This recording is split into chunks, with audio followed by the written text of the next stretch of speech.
बहनों, दया परमपिता परमेश्वर सारी सृष्टि के रचनहार सतगुरु रामपाल जी भगवान की, जिनके शुभ आशीर्वाद से, विशेष आशीर्वाद से, जिनकी विशेष मेहर रजा कृपा दृष्टि से आप और हम सभी साध संगति से जुड़े हुए सतसेवक भाई बहन निरंतर उन्हीं के तत्व ज्ञान को आधार बनाकर भक्ति मार्ग पर दृढ़ता के साथ आगे बढ़ते जा रहे हैं। भाई और बहनों, भक्ति और भगवान पुस्तक के ऊपर वीडियो बनाने की श्रृंखला जारी है और इसी श्रृंखला में आज ये हमारा 8वां वीडियो है। और पहले के वीडियो में आप जियों ने काफ़ी कुछ समझ लिया, सीख लिया है और किस प्रकार से हरियाणा के ज़िला हिसार के डोबी गांव के और कुछ अन्य भक्तों को, जो कि कुल मिलाकर 12-13 हैं, उनको सतलोक आश्रम मैनेजमेंट हरियाणा के द्वारा गुरुदेव के कलयुगी परिवार के द्वारा गुरुद्रोही घोषित किया गया। क्यों? क्योंकि उन्होंने अपने पूज्य गुरुदेव सतगुरु रामपाल जी परमात्मा की महिमा में एक पुस्तक लिखी, जिस पुस्तक का नाम है कर पहचान छुड़ावन आयो। इस पुस्तक को पढ़ने के बाद सतलोक आश्रम मैनेजमेंट हरियाणा के अंदर एक भय उत्पन्न हो गया, एक डर उत्पन्न हो गया कि यदि हमारे अलावा अन्य कोई भगत इस भक्ति मार्ग पर आगे बढ़ता है तो हमारे अस्तित्व के ऊपर खतरा उत्पन्न हो जाता है। यानी ये लोग चाहते हैं कि संगत केवल हमारी गुलामी करे, हम जैसा कहें संगत वैसा करे, संगत ज्ञान आधार से ना चले, संगत अपनी मनमर्जी से कुछ भी ना करे। लेकिन भाई और बहनों, ये कलयुग की बिचली पीढ़ी है। परमात्मा ने सभी को शिक्षित कर दिया है, मोक्ष का प्राइम टाइम है, सतगुरु का सबके ऊपर आशीर्वाद है। ऐसा अब हरगिज नहीं होने वाला है। हमने पिछले 3 युगों में खूब गुलामी की, अपने भगत भाई बहनों की भी गुलामी की, पंडितों की, मुल्ला मौलवियों की, धर्म गुरुओं की, सबकी गुलामी की। लेकिन अब ये चौथा युग कलयुग और कलयुग की बिचली पीढ़ी, सतगुरु रामपाल जी परमेश्वर जी ने एक सत्संग में बताया कि ये भगतों का युग है। अब ये भगतों का समय है। अब भगत किसी के गुलाम बन के नहीं रहेंगे सिवाय अपने सतगुरुदेव भगवान के। तो भाई, सतलोक आश्रम मैनेजमेंट हरियाणा से जुड़े हुए जितने भी ठेकेदार हैं, गुरुदेव भगवान के कलयुगी बेटा बेटी, भाई बंधु, रिश्तेदार और जितने भी ये कोऑर्डिनेटर हैं, अपने दिलो दिमाग से ये फितूर निकाल दो कि अब संगत तुम्हारे चंगुल में फंसकर या तुम्हारे दबाव में आकर या तुम्हारे डर में आकर जैसा तुम कहोगे वैसा ही करेगी। बहुत कर लिया बेचारों ने और उसका खामियाजा भी संगत लगातार भुगत रही है। ये तत्व ज्ञान की भक्ति है। सतगुरु किसी के बाप की पर्सनल प्रॉपर्टी नहीं है और आने वाले समय में परमात्मा के सभी बच्चे ज्ञान को आधार बनाकर और साध संगति से जुड़कर निर्भय होकर, स्वतंत्र होकर भक्ति करेंगे। तो चलिए भाई और बहनों, हम चलते हैं आज के वीडियो के ऊपर। और ये वीडियो चल रहा है गुरु महिमा के अंतर्गत लिखी गई एक पुस्तक कर पहचान छुड़ावन आयो। हिसार के डोबी गांव के भक्तों ने मिलकर ये पुस्तक छापी थी, जिसके बाद में उन भक्तों को गुरुद्रोही घोषित कर दिया गया, एक पीला पर्चा निकालकर सतलोक आश्रम मैनेजमेंट हरियाणा के द्वारा। इस पुस्तक के ऊपर पहले 2 वीडियो बन चुके हैं। आप जी निर्णय कर सकते हैं कि आखिर क्यों उन भक्तों को गुरुद्रोही घोषित किया गया होगा, केवल अपने अस्तित्व के खतरे को देखते हुए। अन्यथा उन भक्तों ने सतगुरु रामपाल जी परमेश्वर जी की महिमा के अलावा इस पुस्तक में एक भी शब्द नेगेटिव नहीं लिखा है। यह है वो भगत जिनको गुरुद्रोही घोषित किया गया है। भगत संदीप दास, भगत ललित दास, भगत पंकज दास, भगत आशीष दास, भगत लखन दास, भगत अमित दास, भगत अजय दास, भगत करण दास, भगत शिवा दास, भगत गौरव दास, भगत पुनीत दास, भगत रोहित दास उत्तराखंड, भगत आकाश दास फरीदाबाद हरियाणा। इन सब की सभी आश्रमों, सभी नामदान केंद्रों तथा सत्संग में नो एंट्री की जाती है। ये सब आपके गुरुजी के खिलाफ चल रहे हैं और गुरुजी के मिशन के विरोध में काम कर रहे हैं। इन्होंने अलग से ग्रुप बना लिए हैं, अलग से पुस्तक छपवा रहे हैं। ये सब 1 महीने में जवाब दें, ऐसा क्यों कर रहे हैं, नहीं तो गुरुद्रोही घोषित किया जाएगा। ये है इनका मनमानी फरमान, तानाशाही फरमान। अब इस पुस्तक में ऐसा इन्होंने क्या लिख दिया जो इनको गुरुद्रोही की संज्ञा दी जाए। 2 वीडियो आपने इस पुस्तक के ऊपर देख लिए हैं। बहुत अच्छी गुरु महिमा की है उन्होंने, हम भक्तों का विश्वास बढ़ाया है। और आज ये तीसरा वीडियो है जिसकी हम शुरुआत करने जा रहे हैं। दूध वजूद तेरा है बंदिया, जिसको तू मान बैठा पानी। कहने का मतलब है तत्व ज्ञान के अभाव में ये आत्मा अपने आप को पहचान नहीं पाती है, ये अपने वजूद को नहीं पहचान पाती है।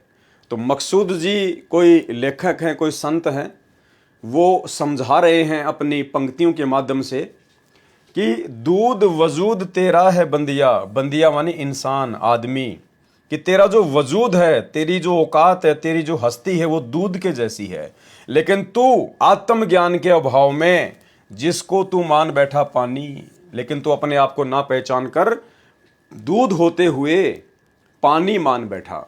यानी सतगुरु रामपाल जी परमेश्वर जी की शरण में आने से पहले आप और हम सभी आत्माएं अपने आप को नहीं पहचान पा रही थी आत्मज्ञान के अभाव में। हम दूध थे लेकिन अपने आप को पानी समझ रहे थे। परमेश्वर ने हमें जगाया, आत्मज्ञान दिया, शास्त्रों से प्रमाण दिए और हमें बताया कि हम कौन हैं। हम सर्व सृष्टि के रचनहार कबीर परमेश्वर सतगुरु रामपाल जी के बच्चे हैं। हम इस दुनिया में सेठों के सेठ, सावड़सा सेठ, जगत सेठ सतगुरु रामपाल जी परमेश्वर जी की आत्माएं हैं। यहाँ का राजा, यहाँ का महाराजा, पूरी पृथ्वी का राजा ब्रह्मा विष्णु महेश भी आप और हमारे पैरों के नाखून के बराबर नहीं हैं, पुण्य कर्मों के हिसाब से, भक्ति मार्ग के हिसाब से, क्योंकि वो तो अपनी कमाई को बर्बाद कर रहे हैं और हम भक्ति धन जोड़ रहे हैं। उनका नंबर ना जाने कब आएगा और आज हमारा फाइनल वक्त है मोक्ष के लिए। आपका सौभाग्य बच्चों, आपको उस परम पिता का सच्चा मार्ग मिल रहा है। समर्थ परमात्मा कबीर जी की शरण प्राप्त हुई है, इसलिए दास कह रहा है। तो बच्चों, आपके किस्मत के साथ यदि ब्रह्मा विष्णु महेश को तो लें, आपका पास्य नहीं हो। ये तो अपना कर्म मलाई खा रहे हैं, भविष्य कुछ नहीं इनका। यह बात जिस दिन तुम्हारे समझ में आ जाएगी उस दिन तुम भगत बन गए पक्के। दूध वजूद तेरा है बंदिया, जिसको तू मान बैठा पानी।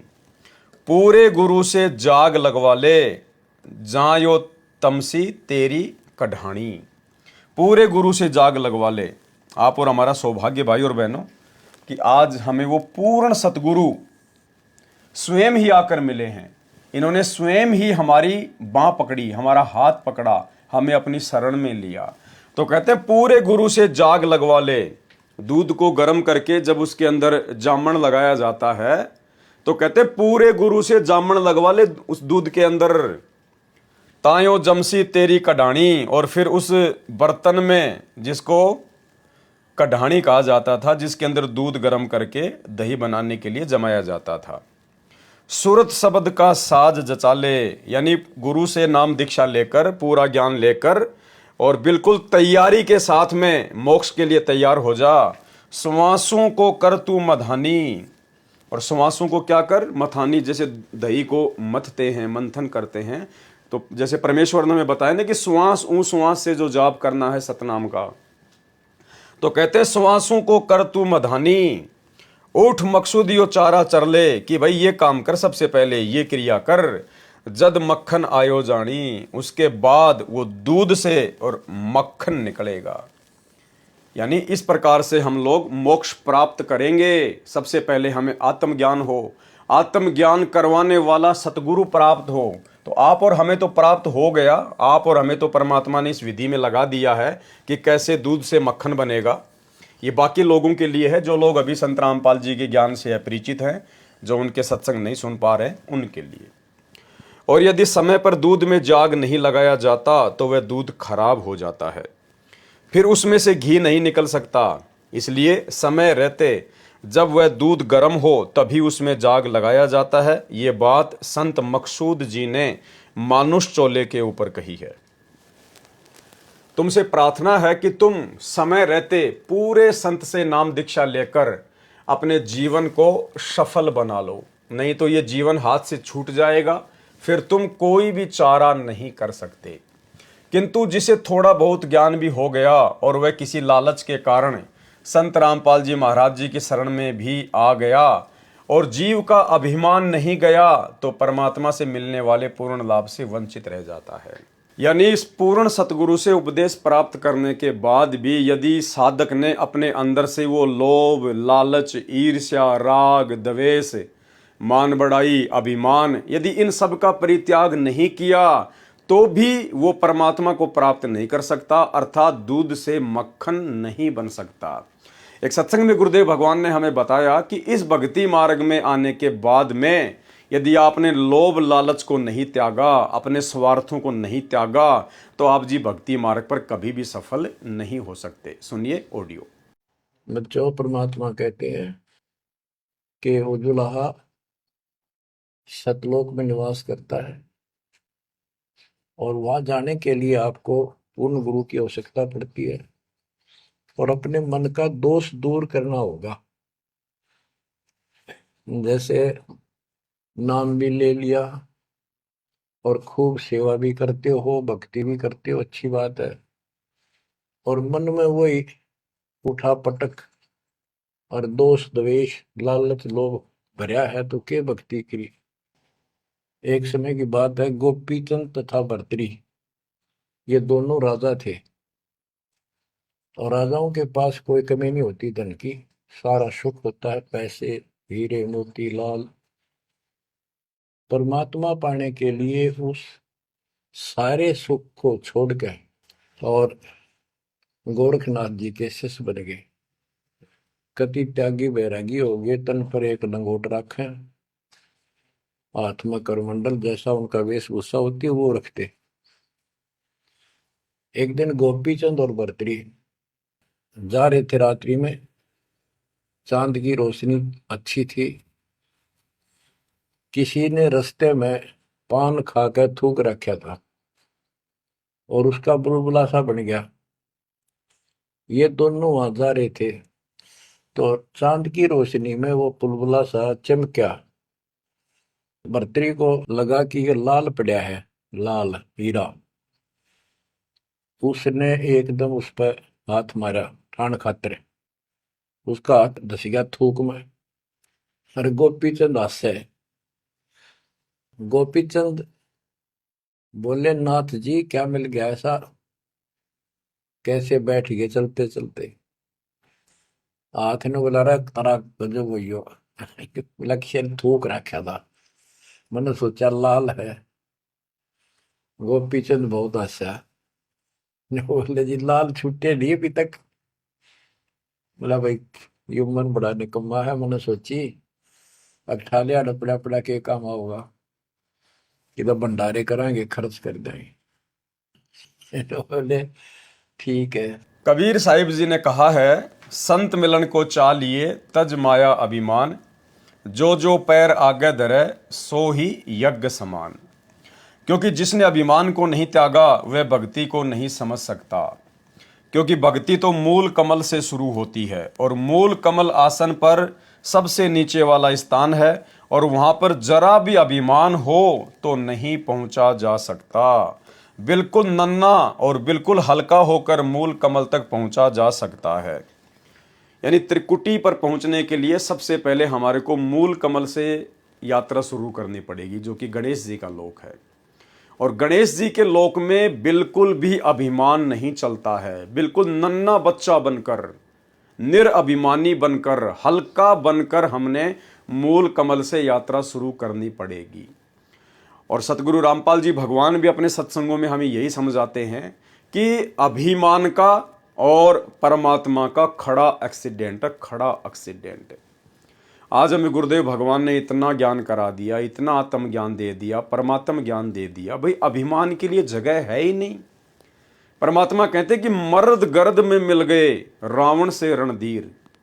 रावण जैसे, कंस जैसे, दुर्योधन जैसे, चाणोर जैसे, केसी जैसे, यानी उनकी तुलना में आज यदि आप और हमें लिया जाए तो ऊंट के मुंह में जीरे के बराबर भी नहीं है आप और हम। चाहे भारत देश का प्रधानमंत्री क्यों ना हो, चाहे अमेरिका का राष्ट्रपति क्यों ना हो, रावण की, दुर्योधन की, कंस की तुलना में वो भी ऊंट के मुंह में जीरे के बराबर है। चाहे संपत्ति हो, चाहे बल हो, चाहे ताकत हो।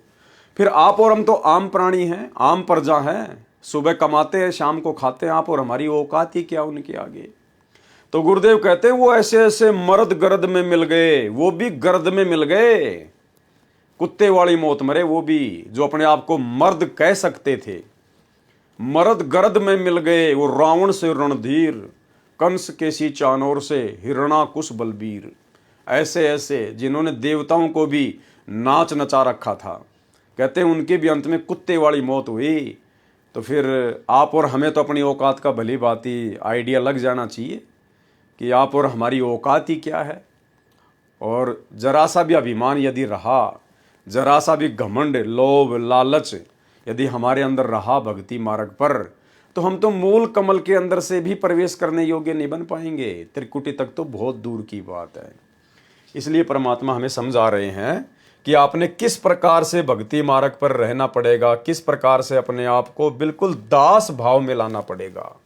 गरीब सुसरे साले काल हैं, ये साडो समदी साखे, और गोतनाथ सब काल से भाई सबके मुंह में राख। अब इन बातों को ध्यान से सुनना कि सुसरे साले भी काल हैं, क्योंकि हम इन्हीं की ममता और मोह में, इन्हीं के ऊपर आश्रित होकर के, और साडो समदी साख, और गोतनाथ भी काल है, सभी के मुंह में राख।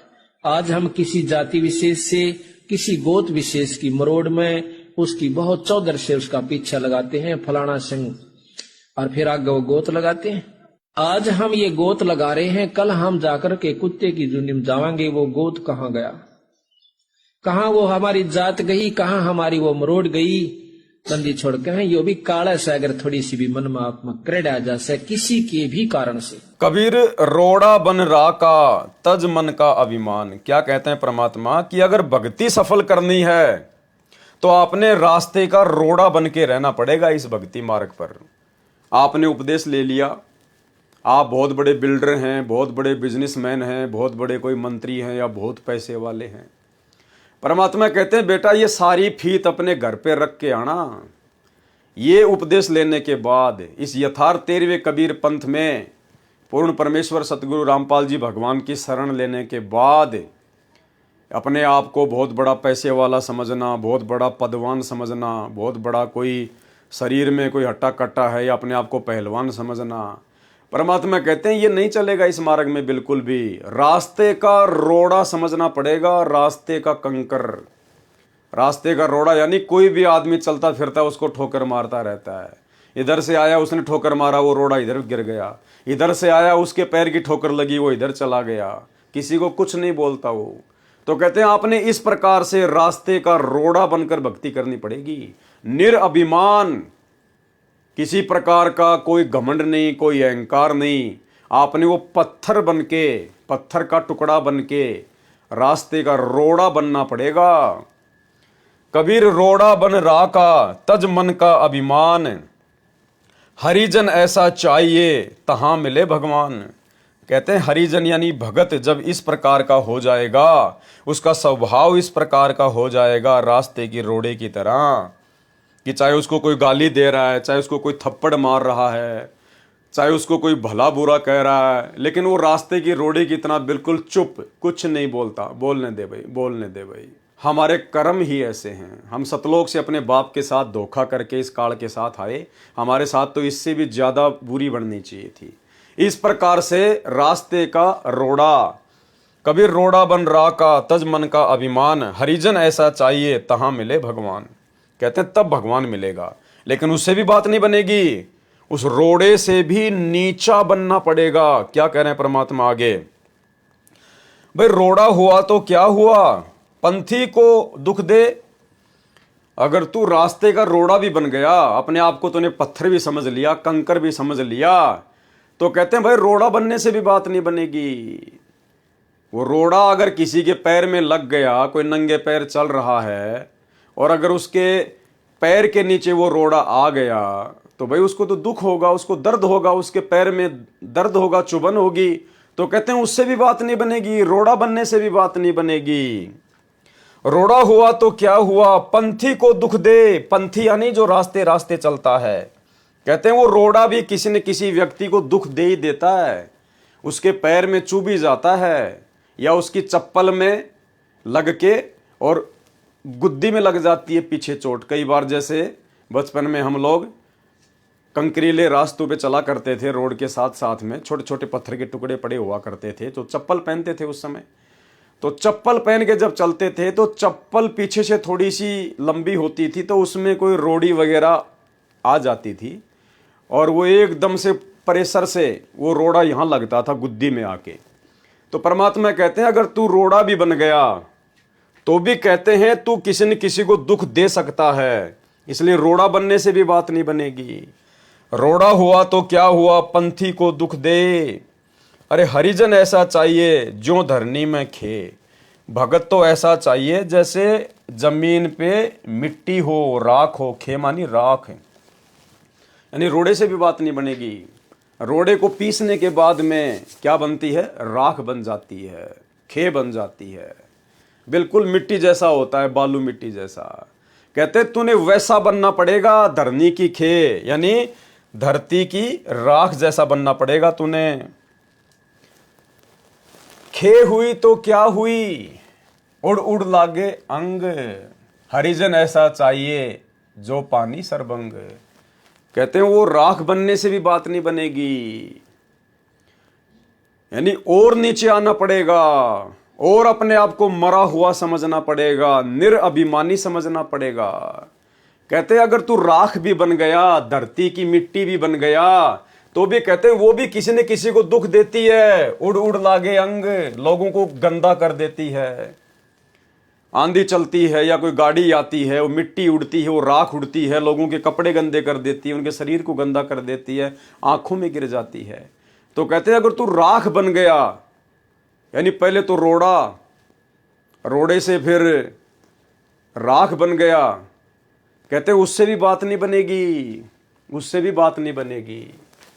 खे हुई तो क्या हुई, उड़ उड़ लागे अंग, हरिजन ऐसा चाहिए जो पानी सरबंग। भगत को तो ऐसा बनना पड़ेगा जैसे पानी, बिल्कुल।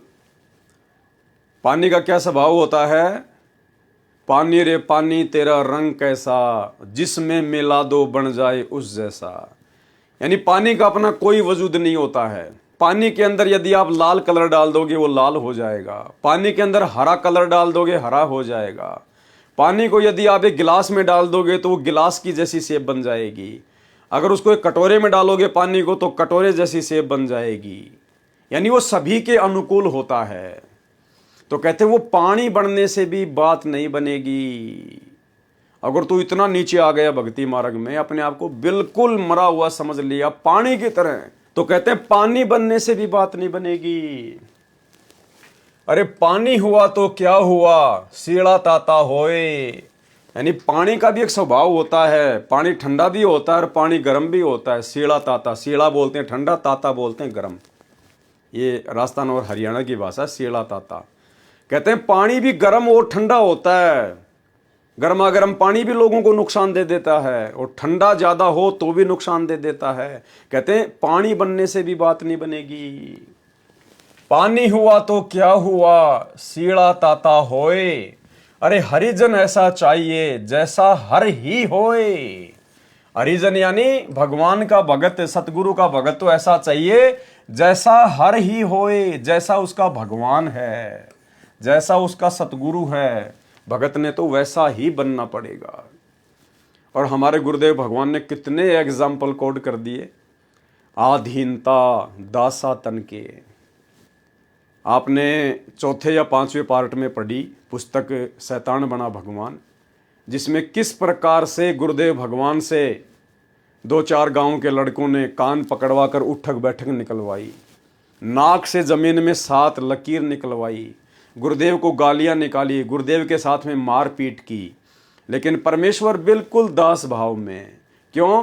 क्योंकि वो आप और हमें शिक्षा देना चाहते हैं, आप और हमें एक पाठ पढ़ाना चाहते हैं कि अगर भक्ति मार्ग पर तुम्हें सफल होना है, इस काल के लोक से अगर बाहर निकलना है, तो ये उंगली करके बात करना भी छोड़ना पड़ेगा। हमने बिल्कुल डाउन टू अर्थ अपने गुरुदेव भगवान के जैसा बनना पड़ेगा।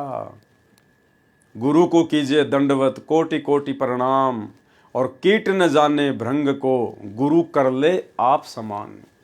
जब तक हम अपने पूज्य गुरुदेव भगवान सतगुरु रामपाल जी परमेश्वर जी के जैसे स्वभाव वाले नहीं बनेंगे, शील, संतोष, विवेक, दया, अक्षमा, जब तक इनके जैसे गुण हमारे अंदर प्रकट नहीं होंगे, इस ज्ञान से, भक्ति से हम सतलोक जाने के योग्य नहीं बन पाएंगे, चाहे कितनी भक्ति कर लें हम।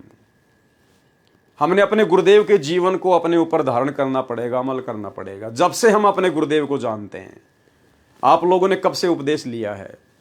किसी ने 1994 में लिया, किसी ने 2000 में लिया, किसी ने 2005 में, किसी ने 8 में, किसी ने 14 में, किसी ने 12 में या 13 में। तो जब से आप अपने गुरुदेव भगवान को जानते हो, तब से भाई आप अपने गुरुजी का जीवन देख लो। क्या हमारे गुरुजी का कोई मित्र है? क्या आपने कभी सुना कि भक्ति मार्ग में आने के बाद हमारे गुरुदेव भगवान ने कोई मित्र बनाया हो, या भक्ति मार्ग में आने से पहले गुरुदेव का कोई मित्र था तो गुरुजी ने उससे मित्रता निभाई हो या वर्तमान में निभा रहे हो? कभी नहीं सुना आपने। तो भक्ति मार्ग में हमने भी इसी प्रकार से रहना पड़ेगा। यदि हमने उपदेश ले लिया, गुरुदेव की शरण प्राप्त हो गई, और हमारे जितने भी यार, दोस्त, मित्र हैं, परमात्मा कहते हैं या तो उनको इस मार्ग पर ले आओ, भक्ति मार्ग पर ले आओ, ज्ञान समझा दो। अगर वो ज्ञान नहीं समझते हैं, भक्ति मार्ग पर नहीं लगते हैं, तो तुरंत उनसे कनेक्शन काट दो, वो यारी, दोस्ती, मित्रता तोड़ दो। अन्यथा वो मित्र एक दिन आपके लिए काल साबित होगा, काल। छोटा सा सत्संग सुनिए। हम किसी के मित्र हैं और उस मित्र को इस मार्ग पर नहीं ला सकते हैं, तो उस मित्र से मित्रता मत रखिए। वो मित्र तेरी जान का झाड़ बन जाएगा और आपको ले डूबेगा। ऐसे बहुत से भक्त हमें मिले, फिर वो आखिर में उन्होंने ये बात स्वीकार करनी पड़ी, या तो वो मित्र ही भक्त बन गया ना, नहीं, वो मित्रता नहीं रही, औपचारिकता रहेगी, हृदय से मित्रता नहीं रही। अब मित्र तो हमारा एक ही है, कबीर परमात्मा।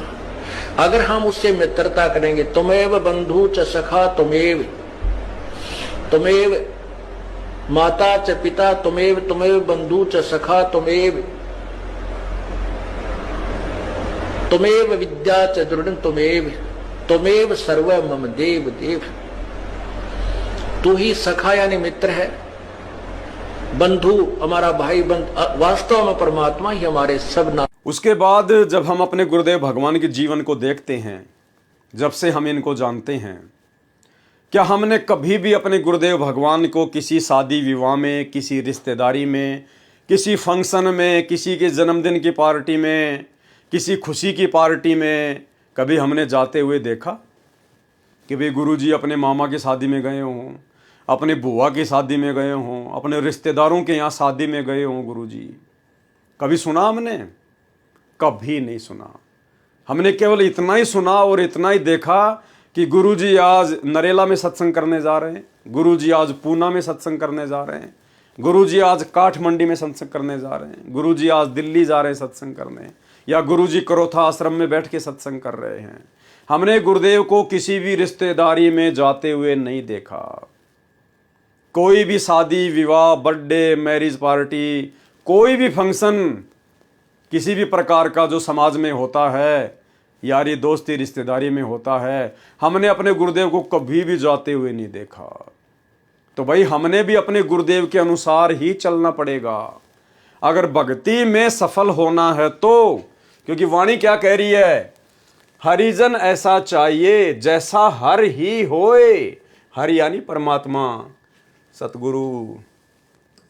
जैसा आपका गुरु है वैसा ही आपने बनना पड़ेगा। तो भाई हम क्यों जा रहे हैं?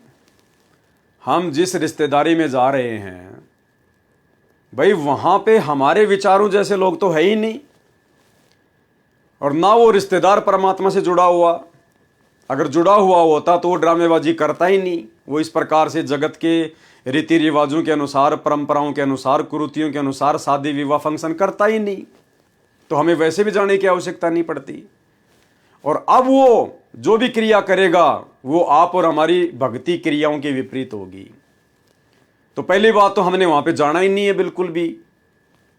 अगर हम वहाँ चले भी गए ये सोच कर कि मैं वहाँ कुछ खाऊंगा नहीं, पीऊंगा नहीं, कोई उल्टा काम नहीं करूंगा, कोई मर्यादा नहीं तोड़ूंगा, तो फिर तू बाबा बन के क्या करेगा वहाँ जाके? अरे वहाँ जाके फिर तू करेगा क्या? जब तेरे को कुछ करना ही नहीं है तो वहाँ जाके भी क्या करेगा? फिर मजाक का पात्र बनेगा। 2 गालियाँ लोग तुझे देंगे, 2 गालियाँ गुरुजी को देंगे। तो हमने वहाँ जाना ही नहीं है। वहाँ जाने का मतलब है भीड़ में भीड़ करना, और भीड़ में भीड़ करने का मतलब है आपने उस शादी का समर्थन कर दिया। वहां जाने मात्र से आपका सहयोग हो गया। भाई जब तक हम जाना नहीं छोड़ेंगे तो दुनिया उनको मनाना कैसे छोड़ेगी? जब तक लोग शराब पीना नहीं छोड़ेंगे तो शराब बनाने वाली कंपनियां शराब को बनाना कैसे छोड़ेंगी? तो हम भगतों ने किसी भी रिश्तेदारी में इस स्टेज पर आने के बाद, जो आज साथ संगत वाले भाई बहन हैं, इतने दिनों से जो साथ संगति से जुड़े हुए हैं, इतना परमात्मा का ज्ञान प्राप्त हो गया है, भक्ति मार्ग के इतने गूढ़ रहस्य आपको प्राप्त हो गए हैं, सतगुरुदेव भगवान की वास्तविक परमात्मा वाली स्थिति आपको समझ में आ गई है। अब ऐसी स्थिति में हम भाई बहनों को किसी भी रिश्तेदारी में जाना ही नहीं है। वे क्या करेंगे जाके? उनकी हमारी क्रियाओं में रात दिन का अंतर। परमात्मा कहते हैं इष्ट मिले और मन मिले, और मिले सकल सब रीत, और कहे कबीर तहां जाइए जहां रह संतन की प्रीत। तो ना तो उन जगत वालों से हमारा इष्ट मिलता, उनका इष्ट राम कृष्ण भैरव भूत बेताल, हमारे इष्ट हैं सतगुरु रामपाल जी भगवान। ना हमारा उनका मन मिलेगा, क्योंकि उनकी क्रियाएं वही जगत वाली हैं, हमारी क्रियाएं भक्ति मार्ग के अनुसार ही हैं। तो कहते हैं इष्ट मिले और मन मिले, मिले सकल सब रीत, और ना उनकी हमारी कोई रीति रिवाज मिलेगा, क्योंकि हमने तो उन पाखंडों को छोड़ दिया, उन आडंबरों से पीछा छुड़ा लिया, उन परंपराओं को हमने निर्वाह करना छोड़ दिया जो व्यर्थ की हैं, जो फालतू की हैं, लेना देना दहेज बैंड बाजा घोड़ी बाराती, हमने उन सबको छोड़ दिया। तो हमने वहां जाना ही नहीं है। ये ना देखो कि नाराज होगा, नाराज होगा तो आपकी कौन सी भैंस खोल के ले जाएगा? भाई आपने कौन सा उसे कर्जा ले रखा है, और ले रखा है तो कर्जा कर्जे के हिसाब से दिया जाएगा। कोई गुलामी थोड़ी करोगे, मर्यादा थोड़ी तोड़ोगे, चापलूसी थोड़ी करोगे। तो हमने हमारे गुरुजी को क्या कभी किसी शादी में, किसी फंक्शन में, किसी बात में, किसी छूचक में, किसी जन्मदिन की पार्टी पे, इनके रिश्तेदार के यहाँ पर या इनके किसी यार दोस्त के यहाँ पर कभी हमने जाते हुए देखा, सुना कभी हमने? कभी नहीं। अगर भक्ति सफल करनी है, इसी जन्म में अगर पूर्ण मोक्ष प्राप्त करना है गुरुदेव के रहते सहते, तो हमने गुरुदेव के अनुसार बनना पड़ेगा। उन रिश्तेदारों को आवश्यकता होगी तो आपके दरवाजे पर आ जाएंगे, अन्यथा हमने जाने की आवश्यकता नहीं है। क्योंकि वहां जाएंगे तो हम कुछ नुकसान ही उठा कर आएंगे, हम कुछ नुकसान ही उठा कर आएंगे, कोई न कोई मर्यादा तुड़वा कर ही आएंगे। इसलिए हमने जाना ही नहीं, क्योंकि हमने तो हरि के जैसा बनना है, हमने तो अपने सतगुरु के जैसा बनना है। इसके अलावा जब से आप अपने गुरु जी को जानते हैं, क्या आपने कभी सुना कि गुरु जी आज सत्संग के बाद में मनाली घूमने गए हैं, कुल्लू घूमने गए हैं, शिमला घूमने गए हैं, गुरुजी 7 दिन के लिए पिकनिक मनाने गए हैं? कभी सुना आपने? कभी नहीं सुना आपने। तो हम क्यों जा रहे हैं भाई? हम क्यों अपने बाल बच्चों को लेकर जगह जगह ठोकर खाने जा रहे हैं, धक्के खाने जा रहे हैं तीर्थों पर? शिमला, कुल्लू, मनाली, ऊटी, मुन्नार, फलाना दिखना, हम क्यों जाएं भाई वहाँ पर? जब हमारा भगवान नहीं गया तो हम क्यों जाएं? अगर हम वहाँ जाएंगे तो मर्यादा तुड़वा कर आएंगे, हमारे भाव बिगड़ेंगे, भक्ति बिगड़ेगी। क्यों जाते हैं लोग इन पहाड़ों पर, इन घूमने वाली जगहों पर लोग क्यों जाते हैं? आनंद प्राप्त करने के लिए, वहाँ की सुंदरता को देखने के लिए, मन को खुश करने के लिए। अरे भाई यदि यहीं पे चीज़ें आपको अच्छी लग रही हैं, ये पहाड़, नदियाँ, झरने, पेड़ पौधे, यदि आपको ये सब अच्छे लग रहे हैं इस गंदे लोक में, तो सतलोक को आप कभी प्राप्त नहीं कर पाओगे, कभी भी। एक बार सत्संग में गुरुदेव ने बताया कि परमात्मा कुछ भक्तों को विमान में बैठाकर ऊपर लेकर जा रहे थे। तो उनमें एक भगत ऐसा भी था जो भेड़ बकरियां चराया करता था। गांव से बाहर बहुत सारे पेड़ पौधे होते थे, जंगल सा होता था। अब उसने बेचारे ने कभी ऊपर से नज़ारा देखा नहीं था। तो जैसे उसने हवाई जहाज जब गांव के ऊपर से गुजरा और उसको जब वो पूरा सीन दिखाई दिया, पेड़ पौधे नदियां झरने, तो उसने कहा अरे वाह क्या गजब सुंदरता है। इतना कहना ही था, तुरंत वो जहाज से नीचे गिरने लगा गोते खाते हुए। एक भगत ने कहा गुरुजी वो नीचे गिर गया उसका नाम लेके। तो गुरुदेव ने कहा कि बेटा अभी इसको ये गंदा लोक बहुत अच्छा लग रहा है, अभी उसको ये सुंदर लग रहा है, अभी ये सतलोक जाने के योग्य नहीं हुआ बेटा। जब तक ये लोक हमें गंद नजर नहीं आएगा, कूड़ा करकट नजर नहीं आएगा, तब तक हम सतलोक के योग्य नहीं बन सकते।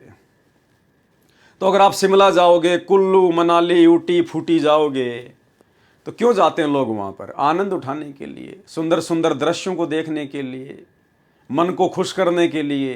तो हमने मन को थोड़ी खुश करना है, हमने तो सतगुरु को खुश करना है। तो हमने भूलकर भी, भले आप किसी भगत के वहां गए हुए हैं, कोई भगत मान लो शिमला में रहता है, कोई भगत मान लीजिए ऊटी में रहता है, या कोई ऐसी और जगह जो घूमने लायक जगह है, देश विदेश से लोग आते हैं घूमने के लिए, और यदि वहां आप अपने किसी भगत भाई से मिलने गए हैं किसी काम से, तो भी आपने उस जगह पर नहीं जाना कि ले यार भगत के पास तो आ ही गया और यहां से तो 4 किलोमीटर ऊपर पहाड़ पे है, चलो देख के आ जाते हैं। चलो भगत जी गए काम से। ये दास उत्तराखंड में 1 साल तक रह के आया है, 1 साल तक। और जहां मैं रहता था उत्तराखंड में, वहां से मात्र 40 किलोमीटर की दूरी पर मसूरी है, जहां पर देश विदेश से लोग घूमने आते हैं। मसूरी, देहरादून में ऊपर पहाड़ पर। और ये दास महीने में 5 बार जाता था देहरादून सामान लाने के लिए। मैं कभी भी मसूरी घूमने के लिए नहीं गया, कभी भी ना, कभी अपने बच्चों को भेजा, ना कभी मेरे बच्चे गए वहां पर। उसके बाद मैं हरिद्वार में आ गया, 6 महीने में हरिद्वार में रहा। कभी भी ना तो गंगा जी में एक बार नहाने के लिए मैं गया, ना कभी मेरे बच्चे गए। भाई और बहनों, तभी हम परमात्मा को प्राप्त कर पाएंगे। हमने तो यहां पर अपना टाइम पास करना है, टाइम पास, और अपनी भक्ति को सफल करना है। अगर बकवादों में उलझ गए ना, ये नहाने में, दौड़ने में, घूमने में, फिरने में, ब्याह शादी में, यहीं अटक के रह जाएंगे, यहीं अटक के। यहाँ तो पल पल चिंता होनी चाहिए कि परमात्मा कहीं रह ना जाए, कहीं छूट ना जाए। हे सतगुरु, हमसे भक्ति मार्ग में कोई कमी ना रह जाए, आपके दिल पर कोई चोट ना पहुंच जाए हमारी किसी भी गलत क्रिया के कारण।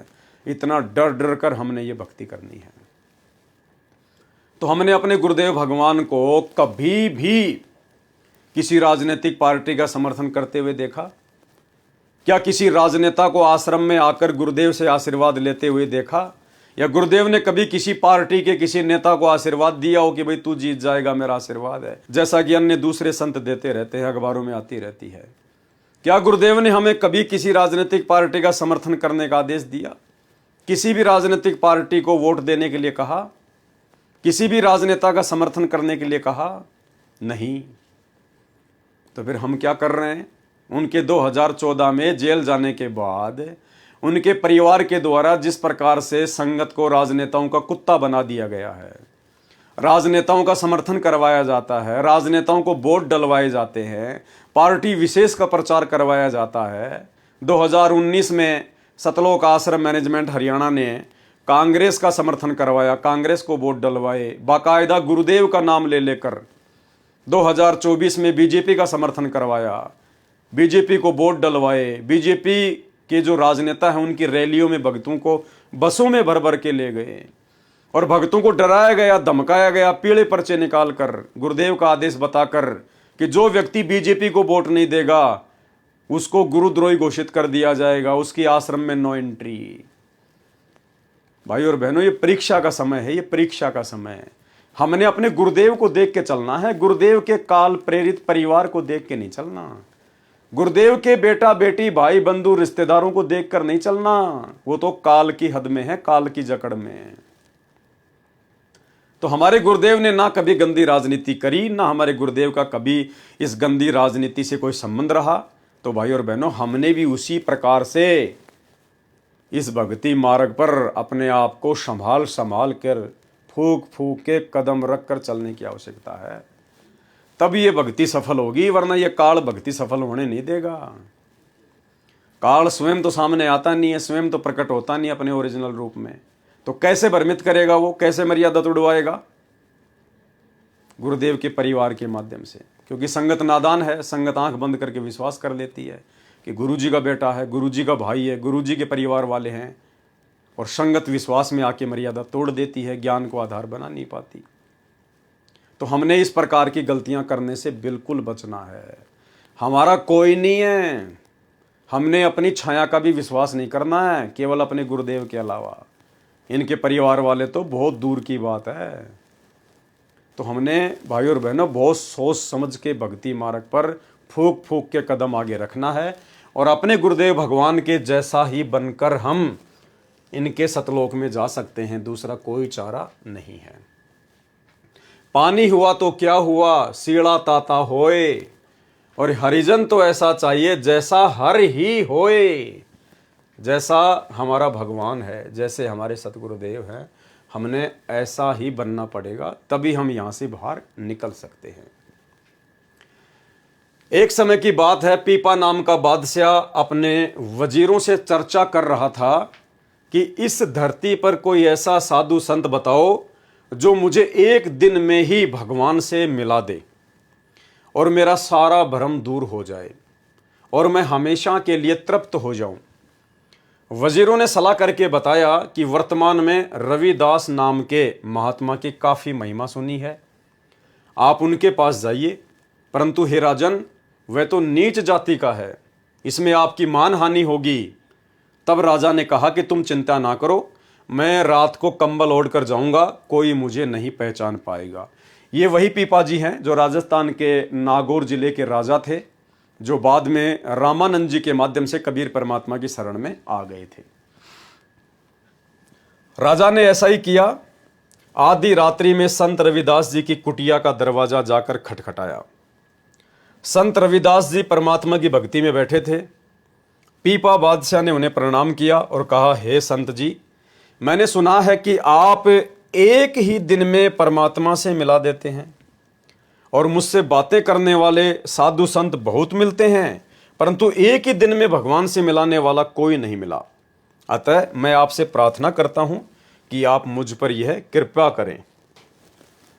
तब संत रविदास जी महाराज ने अपनी कुंडी में से, जिसमें चमड़ा भिगोया करते थे, गंदा और बदबूदार पानी लिया और पीपा बादशाह को कहने लगे, ये लो राजन, आप यह पानी पी लो।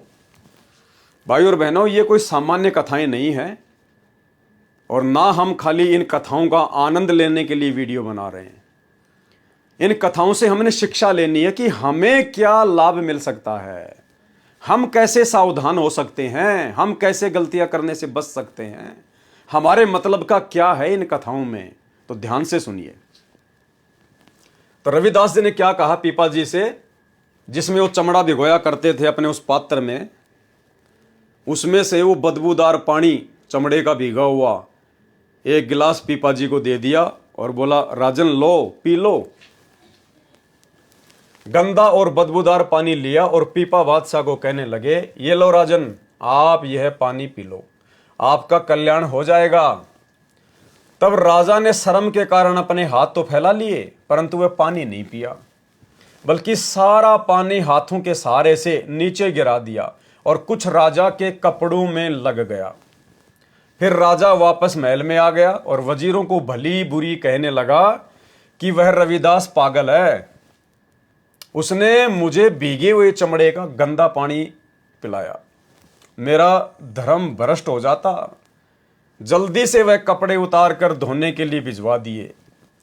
राजा का सेवक कपड़ों को लेकर धोबी के घाट पर पहुंचा। धोबी ने देखा कि कपड़ों में गंदे पानी का दाग लगा हुआ है। उसने कपड़ों को पानी में भिगो दिया और दाग नहीं छूटने पर अपनी बेटी को दिया कि इसे मुंह से चूसकर इस कपड़े का दाग छुड़ा दे। ज्यों ही लड़की ने वह कपड़ा अपने मुंह में लिया तो रविदास महाराज के आशीर्वाद से उस लड़की को अपने अंदर के नजारे नजर आने लगे तथा उसकी दिव्य दृष्टि खुल गई। उसने रविदास महाराज के दिव्य स्वरूप के दर्शन किए और वह रविदास महाराज के प्रेम में वाणी और भजन शब्द गाने लगी। काफ़ी लोगों ने उसकी महिमा और प्रशंसा की और उसे संत मान लिया। ये बात पीपा राजा के पास पहुंची तो राजा भी उस लड़की के दर्शन के लिए गया। पीपा राजा बहुत नेक आत्मा थी जो परमात्मा के लिए बेहद व्याकुल थी। बाद में कबीर साहिब ने इस आत्मा का उद्धार किया था, परंतु जब वह राजा उस लड़की के पास पहुंचा तो लड़की ने उस राजा को प्रणाम किया। तब राजा ने सोचा ये तो कोई साधारण लड़की है, भला संत होती तो मुझे प्रणाम क्यों करती। तब लड़की ने कहा कि हे राजन, मुझे तो ज्ञान आपके कारण ही प्राप्त हुआ है। आपके कपड़ों में दाग लगे हुए थे, ज्यों ही मैंने कपड़ों को मुंह में लिया वह अमृत का रस मेरे अंतःकरण में प्रवेश हुआ और मुझे परम आनंद की अनुभूति हुई। सारे संदेह और शोक दूर हो गए। यह सुनकर राजा को अपनी गलती का एहसास हुआ और जल्दी से दौड़ता हुआ रविदास महाराज के पास पहुंचा और कहा, हे महाराज, मुझसे गलती हो गई, मुझे वह आपका अमृत दोबारा पिला दो। तब रविदास महाराज ने उत्तर दिया, क्या कहा? अरे प्याऊं था तब पिया नहीं। जब तुझे पिला रहा था, तू आया था रात को और मैंने तुझे गिलास भर के दिया था, उस समय तो तूने पिया नहीं। प्याऊं था तब पिया नहीं।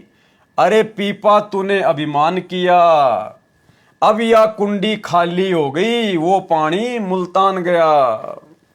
कि वो कोई समय था, कोई संयोग था। अब चाहे तू लाख गिलास पी ले इसी कुंडी में चमड़े के, अब तेरी दिव्य दृष्टि नहीं खुल सकती। उसके बाद पीपा को बड़ी शर्मिंदगी हुई, बड़ा धोखा उसको महसूस हुआ कि मैं तो बहुत बड़ा मौका चूक गया।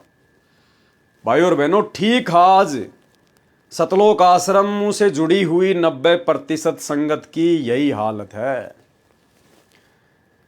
2014 बरवाला कांड के बाद, सतगुरु रामपाल जी परमेश्वर जी के जेल जाने के बाद उनका सत्य मिशन, ये साध संगति चल रही है, जहां से परमात्मा नेक भगत बना रहे हैं, सुयोग्य भगत बना रहे हैं, सतलोक के लिए आत्माएं तैयार कर रहे हैं, गुरु को भगवान मानने वाले आत्मा तैयार कर रहे हैं। यह ट्रेनिंग सेंटर है भक्ति मार्ग का। और बाद में ये लोग रोएंगे, पछताएंगे। आज हम इनसे प्रार्थना कर रहे हैं, विनती कर रहे हैं, हाथ जोड़ रहे हैं। 90% संगत तक संदेशे पहुंचाने के लिए हम लोग सतलोक आश्रम मैनेजमेंट हरियाणा की मार पिटाई खा रहे हैं, गालियां खा रहे हैं, मुकदमे झेल रहे हैं, जेल झेल रहे हैं, लेकिन ये लोग आंखें नहीं खोल रहे। और जब आने वाले समय में इनको पता चलेगा इस बात का कि हां, वास्तव में साध संगतियां सतगुरु रामपाल जी परमेश्वर जी ने ही चलवा रखी थी, ये उनका गुप्त मिशन था, उसके बाद में ये रोएंगे, पछताएंगे, ये साध संगति से जुड़ेंगे, साध संगति के वीडियो देखेंगे दिन रात। लेकिन भाई उस समय फिर क्या होगा? वही होगा जो पीपा जी के साथ हुआ कि प्याऊं था तब पिया नहीं। अरे पीपा, तूने अभिमान किया, अब यह कुंडी खाली हो गई, वो पानी मुल्तान गया। अरे जब सतगुरु रामपाल जी परमेश्वर जी के सतलोक जाने का समय आ जाएगा, उस समय फिर तुम क्या साध संगति के वीडियो देखकर भगत बनोगे? भाई जब परीक्षा सिर पर आ गई और उससे पहले साल भर तक तो तुमने किताब देखी नहीं कभी खोल के, और फालतू की किताबें पढ़ते रहे, नॉवल पढ़ते रहे, कोई फिल्मी किताबें पढ़ते रहे, अश्लील किताबें पढ़ते रहे, और जब एग्जाम आ गया, 2 दिन होए, 4 दिन, उस समय तुम अपने कोर्स की किताबें पढ़ोगे, कभी जिंदगी में पास नहीं हो पाओगे। तो 2014 बरवाला कांड और उसके बाद से तुम्हारे को सतलोक आश्रम मैनेजमेंट हरियाणा के द्वारा ये राजनीति की पुस्तकें पढ़ाई जा रही हैं, आरक्षणबाजी की पुस्तकें पढ़ाई जा रही हैं, गुंडों की सीबीआई जांच वाली पुस्तकें पढ़ाई जा रही हैं, तुम्हारे से स्टेडियम बनवाए जा रहे हैं, तुम्हारे दान का दुरुपयोग करवाया जा रहा है, तुम्हें रक्तदान दे दान में फंसा दिया, आश्रमों में आओ, ज्योति पाठ का पैसा दो, अपने घर पे भाग जाओ, तुम्हारे को झूठा लोभ लालच दे रखा है। और जब समय आएगा, अब उस समय फिर तुम अचानक से साध संगति से जुड़ोगे, साध संगति के वीडियो देखना शुरू करोगे, तो देख लेना, लेकिन तुम उस चीज को प्राप्त नहीं कर पाओगे। जिस चीज को पिछले 8 वर्षों से हम सत्सेवक भाई बहन लगातार उसका अमृत पान करते आ रहे हैं, ये एक दिन में समझ में नहीं आता ये भगवान। तुम सोचो, लो भाई, जब सात संगतियां, जब ये क्लियर हो जाएगा कि सात संगति सही है, तो हम तो 1 महीने में सात संगति की वीडियो देखकर संत रामपाल जी को परमात्मा मान लेंगे, भगवान मान लेंगे। फिर तो बहुत पीछे जा चुके होंगे आप लोग, बहुत पीछे, पकड़ने से भी नहीं पकड़ पाओगे। ये मनुष्य जन्म बर्बाद कर चुके होंगे। प्याऊ था तब पिया नहीं, अरे पीपा तूने अभिमान किया, अब यह कुंडी खाली हो गई, वो पानी मुल्तान गया। जो मनुष्य समय रहते परम संत की खोज नहीं करता तथा उनकी आज्ञा अनुसार अपने जीवन को न्योछावर नहीं करता।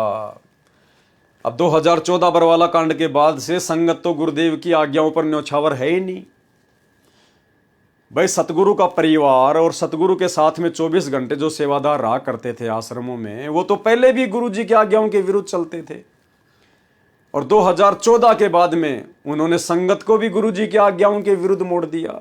सारे उल्टे कुकर्म करवा दिए। नाम गुरु जी का, पीला पर्चा गुरु जी के नाम का, संदेश गुरु जी के नाम का, और सारे उल्टे काम काल प्रेरणा से। तो भाई फिर बात बनेगी नहीं, ये न्योछावर होने में नहीं आता। जो मनुष्य समय रहते परम संत की खोज नहीं करता तथा उनकी आज्ञा अनुसार अपने जीवन को न्योछावर नहीं करता, वह अपना अभिमान नहीं त्यागता, वह मनुष्य अपना जीवन व्यर्थ कर जाता है। परमात्मा प्राप्ति के मार्ग में अभिमान सबसे बड़ी दीवार है। गुरुदेव कहते हैं, आधीनी के पास है पूर्ण ब्रह्म दयाल, यानी जो भगत आधीन है, विनम्र है, दास है। कैसे? उसके पास में सतगुरु है, उसके पास में दीन दयाल है। आधीनी के पास है पूर्ण ब्रह्म दयाल, और मान बड़ाई मारियो बेअदबी सिरकाल।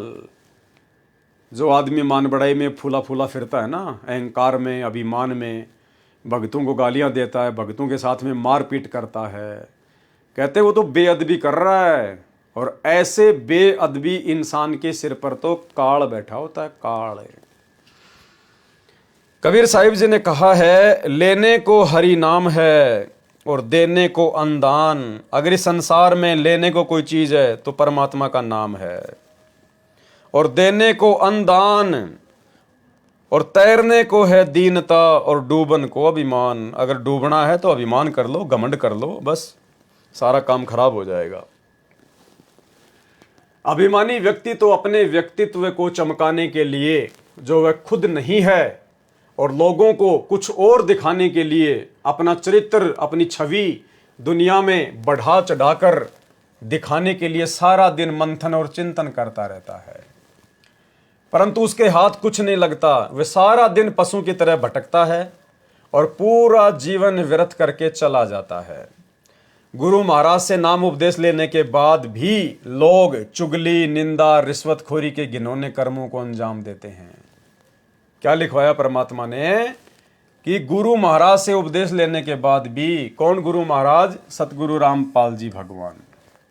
इनसे उपदेश लेने के बाद भी लोग चुगली, निंदा, रिश्वतखोरी के घिनौने कर्मों में अंजाम देते हैं।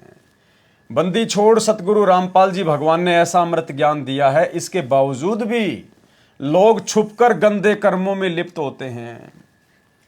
अरे छुप के करना तो चलो दूसरी बात है, यहां तो सरेआम सीना चौड़ा करके राजनीति कर रहे हैं, गुंडों की सीबीआई जांच करवा रहे हैं, भक्तों के दान का पैसा सामाजिक संगठनों को दे रहे हैं, जाट आरक्षणों में भक्तों को बैठा दिया, भक्तों का पैसा चंदे के रूप में दे दिया। यहां तो सरेआम उल्टे काम हो रहे हैं, छुप के तो ना जाने क्या क्या करते होंगे ये लोग। वह परलोक में तो क्या, इस लोक में भी सुखी नहीं हो सकते। जो व्यक्ति इस आध्यात्मिक ज्ञान को पकड़कर अच्छे से सेवा नहीं करता और अच्छे चरित्र का पालन नहीं करता, वह परमात्मा का अपराधी है। उसने परमात्मा के ज्ञान का मजाक बनाया है, उसे बख्शा नहीं जाएगा। गुरु महाराज के पीठ पीछे से कुछ लोग और कुछ मुख्य सेवक के तौर पर कार्य करते हैं, उनमें भी काफी घिनौने दोष देखे गए हैं। तुम उस भगवान से नहीं छुप सकते। तुम्हें तो बंदी छोड़ सतगुरु रामपाल जी भगवान ने अपना सेवक चुना है, मौका दिया था तुम लोगों को परमात्मा ने, तुम्हें तो दास बन के और मोह त्याग कर, अपना और पराया का भेद त्याग करके तन मन धन से सेवा करनी चाहिए थी। अपने भाग्य को सराहो जो तुम्हें इतनी नेक सेवा मिली।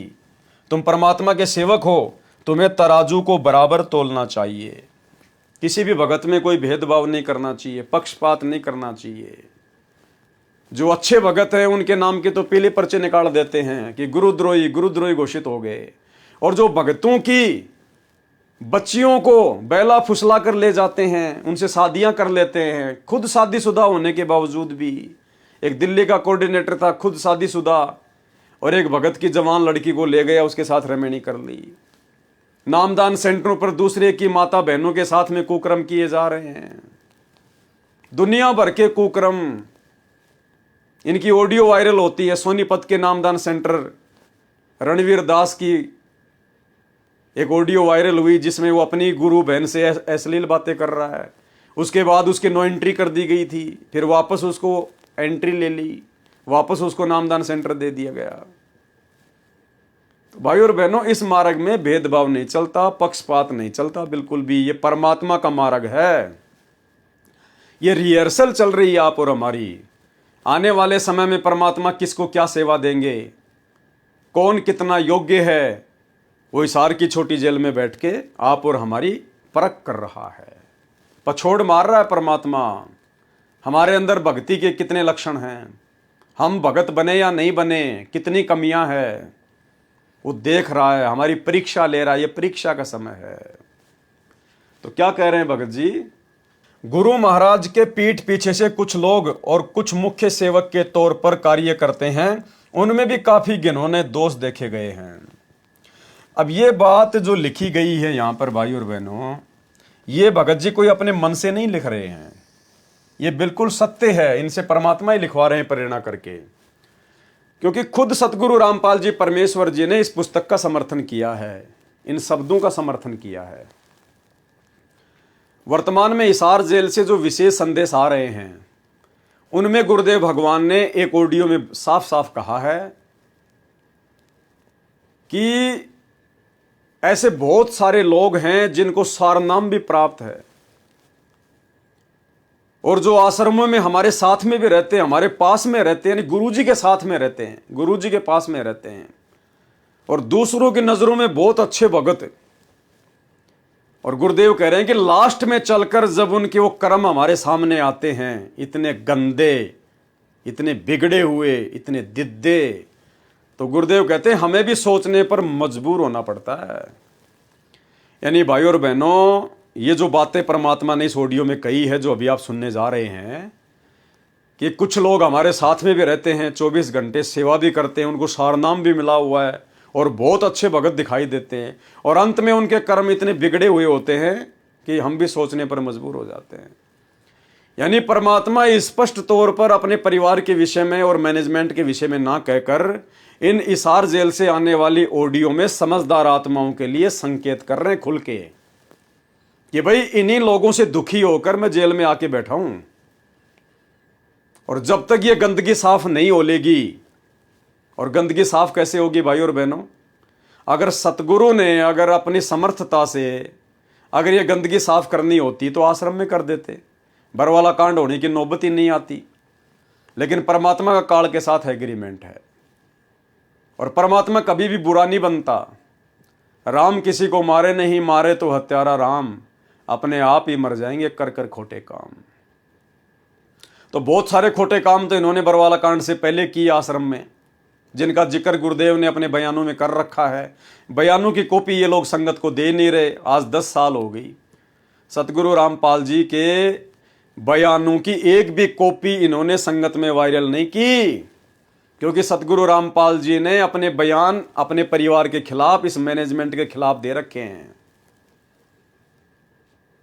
और उसके बाद तो इन्होंने क्या क्या कुकर्म कर दिए 2014 के बाद, ये आप और हमारी आंखों के सामने है। तो इन्होंने इतने कर्म बिगाड़ लिए हैं भाई और बहनों अपने, कि आने वाले समय में परमात्मा को आवश्यकता नहीं पड़ेगी इनको साइड में करने की। ये अपने कर्मों के चलते खुद ही साइड में हो जाएंगे, खुद ही। तो वो ऑडियो सुनिए आप, जो हिसार जेल से आई है, उसमें परमात्मा ने किस प्रकार से हम जिन लोगों को अपनी अज्ञानता और नादानी के चलते गुरु जी का बेटा बेटी भाई बंधु समझ रहे हैं, बहुत अच्छे भगत समझ रहे हैं, ये तो सार नाम प्राप्त है, तो सार शब्द मिल गया, और हम उनके पीछे लट्टू बन के घूमते हैं कि बस इस भगत के पैर पकड़ लो, इस भगत की गुलामी कर लो, मैं तो वैसे सतलोक चला जाऊंगा। तो उन लोगों के विषय में गुरुदेव क्या कह रहे हैं सुन लीजिए। फिर वो बताते हैं, गरीब कोट वर्ष करे साधों की, पत्थर का जल में क्या भीजे, चंदन बन में रंग लागे, एक बांस बिठन भी ना सीधे। परमात्मा गरीबदास जी कितना प्यारी व्याख्या करते हैं कि कोटि वर्ष करे संगत संतों की, सतगुरु की, पत्थर का जल में के भीजे। पत्थर को पानी में डाल दो कितने में, और 100 वर्ष के बाद निकाल लो, उसका कभी असर नहीं। उसको एक दूसरे एक साथ बिठा दो, जब आगे निकलेंगी चिंगारी पाटेगी, जबकि पानी से तो सब नरम हो जाते हैं। इसी प्रकार बताया है कि जो निकम्मी आत्मा है, पत्थर हो चुके हैं काल के बकवाद कर करके, वो सत्संग में कितने दिन रहो, उनका कभी असर नहीं हो, उन बकवाद करनी ही करनी। अब जैसे कई भक्त हैं, लिखे ऐसे हैं जैसे बहुत बड़े भगत है, बहुत निकट रहते हैं हमारे, और अंत में उनके कर्म इसे गद्दे पावे, हम सोच भी नहीं सकते।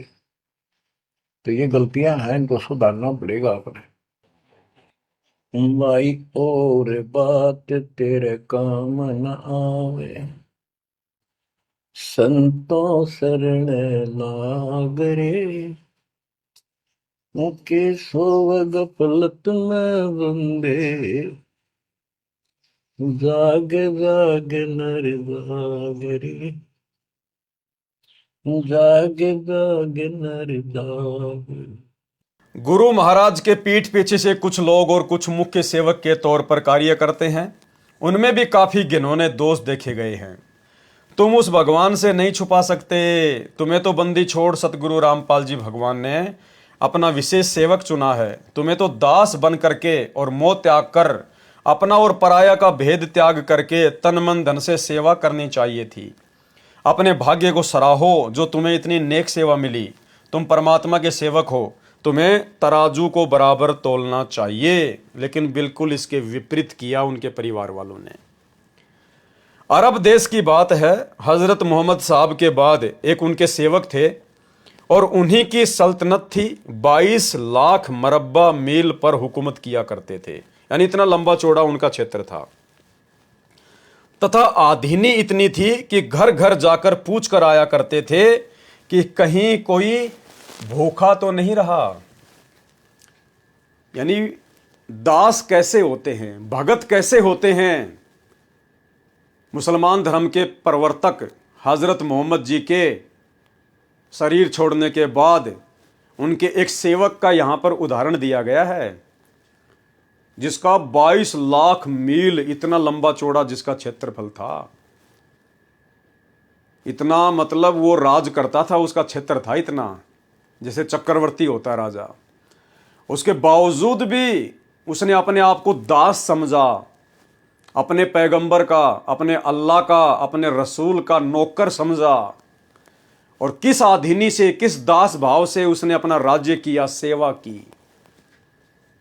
ये एग्जाम्पल दिया जा रहा है।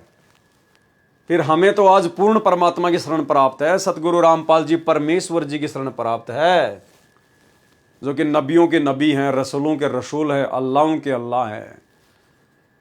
और यदि आज हमें कोई सेवा उन्होंने बख्शी है, कोई मौका दिया है, तो हमने किस प्रकार से निष्पक्ष होकर कुर्बान हो जाना है, ये उदाहरण दे रहे हैं। उदाहरण यानी ऐसे सेवक बनेंगे तब परमात्मा आशीर्वाद की दया बख्शते हैं। किसी को किसी चीज का कोई अभाव तो नहीं है। यहां तक भी सुनने में आया कि इस नगरी में एक बुजुर्ग बीमार बुढ़िया रहा करती थी, जिसकी सेवा करने वाला कोई नहीं था, उसका टट्टी तक उठाया करते थे। वो राजा खुद अपने हाथों से एक बीमार बुढ़िया उसका लैट्रिन उठाया करते थे, उसका टट्टी उठाया करता था। तथा एक बार उसी के बेटे ने शराब के नशे की हालत में किसी बहन या बेटी से बदसलूकी कर दी।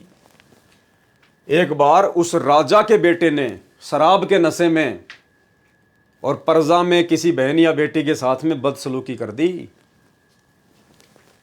और वह बहन उस बादशाह के पास आई और कहने लगी कि सुना है आप तो बड़े न्यायकारी हैं, हजरत मोहम्मद साहब के पद चिन्हों पर चलते हैं, क्या आप मेरा भी न्याय करेंगे? बादशाह ने कहा, हुक्म करो, आपके साथ क्या अन्याय हुआ है? उस बहन ने कहा, आपके बेटे ने मेरे साथ बदसलूकी की है, कृपया करके मुझे भी न्याय दिलाइए।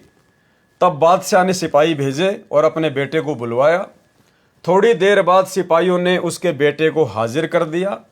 तब बादशाह ने बेटे से पूछा, बेटा क्या यह औरत सही कह रही है कि तुमने इसके साथ बदसलूकी की है? तब बेटे ने स्वीकार कर लिया कि हाँ पिताजी, ये गुनाह मेरे से नशे की हालत में हो गया। बादशाह ने सिपाहियों को आदेश दिया कि कानून के अनुसार इसको 100 कोड़े मारे जाएं। वह कोड़े इतने खतरनाक होते थे कि 2 कोड़े यदि घोड़े को भी पड़ जाएं तो घोड़े की भी हालत खराब कर दें। सिपाहियों ने लड़के को चौक में बांध लिया और कोड़े मारने लगे। अभी 10 ही कोड़े लगे थे कि वह दर्द सहन नहीं कर पाया और उसकी मृत्यु हो गई। सिपाहियों ने जाकर बादशाह को खबर दी, आपके बेटे की मृत्यु हो गई, उसने 10 ही कोड़े खाए हैं। तब बादशाह ने आदेश दिया कि जो और 90 कोड़े उसकी लाश पर मारे जाएं, कि 90 कोड़े उसकी लाश पे मारो, मैंने 100 का आदेश दिया है। जब 90 कोड़े उसे लाश पर मार दिए गए, यानी पूरे 100 कोड़े हो गए, तब बादशाह आया और अपने बेटे को सीने से लगाकर रोने लगा। तब लोगों ने कहा, आपका अजीब न्याय है महाराज, जब तक इसके कोड़े लग रहे थे तब तो आप बोले नहीं, और अब जब इसकी मृत्यु हो गई तब आप विलाप कर रहे हैं। तब बादशाह ने कहा कि जब इसके कोड़े पड़ रहे थे तब ये गुनहगार था, दोषी था ये, और अब इसने उस गुनाह के बदले में सजा पाई है, तो अब मेरा अधिकार है कि मैं अपने बेटे को गले से लगाऊं।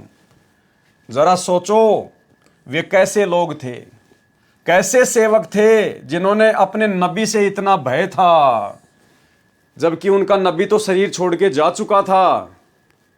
और आज वर्तमान में सतगुरु रामपाल जी भगवान धरती पर प्रकट हैं, उसके बावजूद भी सतलोक आश्रम मैनेजमेंट हरियाणा को, गुरुदेव के बेटा बेटी भाई बंधु रिश्तेदारों को इनका जर्रा सा भी खौफ नहीं है, जर्रा सा भी डर नहीं है, जर्रा सा भी। सारे उल्टे कर्म।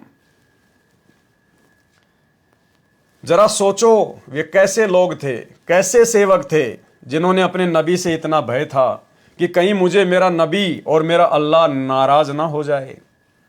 उन्होंने सच्चे दिल से सेवा निभाई और कोई गुरूर गुमान और जाति का अभिमान नहीं था। भाई और बहनों, वर्तमान में परमात्मा धरती पर है, अल्लाह धरती पर है संत रामपाल जी की शक्ल में। और ये 7, 8, 9 सितंबर 2024 को इन सभी सतलोक आश्रमों में सतगुरु रामपाल जी परमेश्वर जी को मानुष समझकर उनका जन्मदिन मनाया गया, अवतरण दिवस के नाम पर। और उत्तर प्रदेश के शामली आश्रम में एक भगत अपनी पत्नी से मिलने गया था, उसको समझाने के लिए गया था, जिनकी रमैनी 2019 में पहले तो चंडीगढ़ हाईकोर्ट में हुई, उसके बाद आश्रम में आकर उन्होंने रमैनी की, जैसा आश्रम वालों ने कहा। उसने अपनी पत्नी को पढ़ाया लिखाया, दोनों भगत। उसके बाद वो डॉक्टर बन गई, और डॉक्टर बनने के बाद में उसने अपने पति को तलाक दे दिया कि मैं अब तेरे साथ में नहीं रहना चाहती, क्योंकि आश्रम में उसका किसी दूसरे भगत के साथ में चक्कर हो गया। उसने किसी दूसरे भगत को पसंद कर लिया, और जिसने पढ़ा लिखा के डॉक्टर बनाया उस भगत को छोड़ दिया, उससे अलग हो गई। कोर्ट में उनका मुकदमा चल रहा है। तो वो भगत बेचारा जो हरियाणा के फतेहाबाद का था, वो शामली आश्रम में गया कि भाई चलो गुरुजी का भंडारा है और उसको समझाएंगे, अगर समझ जाएगी तो भगत है। वो आ गया वहां पर, वो समझाने लगा उसको, उसकी पत्नी का पहले से ही आश्रम वालों के साथ में संपर्क पूरी तरह से, और जो शामली आश्रम का संचालक है देशराज मान, जो कि सतलोक आश्रम वालों का वर्ल्ड कोऑर्डिनेटर है, एक नंबर का गुंडा आदमी है, शकल से भी और आचरण से भी। वही देशराज मान जो 2016 में अपने कुछ गुंडे हरियाणा और दिल्ली से सारनामी लोग 2 गाड़ियां भर के और मुझे जानवर की तरह पीट के गया था, वही देशराज मान सतगुरु रामपाल जी परमेश्वर जी का बुआ का लड़का। उस लड़की ने जाकर शिकायत कर दी तो देशराज और 15-20 लोग आश्रम वाले मुख्य सेवादार उस भगत को एक कमरे में ले गए अंदर और 2 से 3 घंटे तक उस भगत के साथ में जबरदस्त मार पिटाई करी। उसको पट्टों से मारा, डंडों से मारा, और देशराज एक छोटी सी पिस्तौल रखता अपने साथ में। प्रहलाद भगत ने तो कभी डंडा भी नहीं उठाया, और ये संत रामपाल जी के भगत होकर पिस्तौल रखते हैं। ये तो पहचान होती है गुंडों की, बदमाश लोगों की, ये तो पहचान होती है। उस भगत की कनपट्टी पे वो बंदूक रख दी और कोरे कागज पर साइन करवाए और धमकी दी कि हरियाणा छोड़ के भाग जाना, अगर दोबारा दिखाई देगा तो जान से मार देंगे। उसके बाद उस भगत ने FIR करवाई, रिपोर्ट करवाई, अपना मेडिकल करवाया, काफ़ी चोटें उसको लगी हुई है बेचारे को, सारे कागज उसने व्हाट्सएप पे डाले हैं, FIR भी हो गई। पुलिस प्रशासन भी शायद उसके साथ में जाके मौका मुआयना करके आया था। एक छोटा सा वीडियो उस भगत का दिखा देते हैं आपको। तहसील शामली झंझाना थाने के गांव बैदखेड़ी में स्थित सतलोक आश्रम में आज एक युवक की कमरे में बंद करके घंटों पिटाई किए जाने का आरोप है। पीड़ित का कहना है कि पिस्टल दिखाकर पत्नी को छोड़ने और शामली छोड़कर भाग जाने और आश्रम में कोई पिटाई न किए जाने के बारे में लिखवाकर जबरदस्ती हस्ताक्षर कराए गए हैं। हरियाणा के फतेहाबाद के मूल निवासी और शामली के हाल निवासी अजय कुमार पुत्र प्रेमचंद ने बताया कि वह सतलोक आश्रम का समर्थक है और 2019 में उसकी शादी चंडीगढ़ हाई कोर्ट में होने के बाद फिर इसी आश्रम में हुई थी। अब पति पत्नी के बीच विवाद चल रहा है जो कोर्ट में विचाराधीन है। इधर बेदखेड़ी सतलोक आश्रम में आज 3 दिवसीय कार्यक्रम का पहला दिन था। इस कार्यक्रम में अजय कुमार और उसकी पत्नी भी मौजूद थे।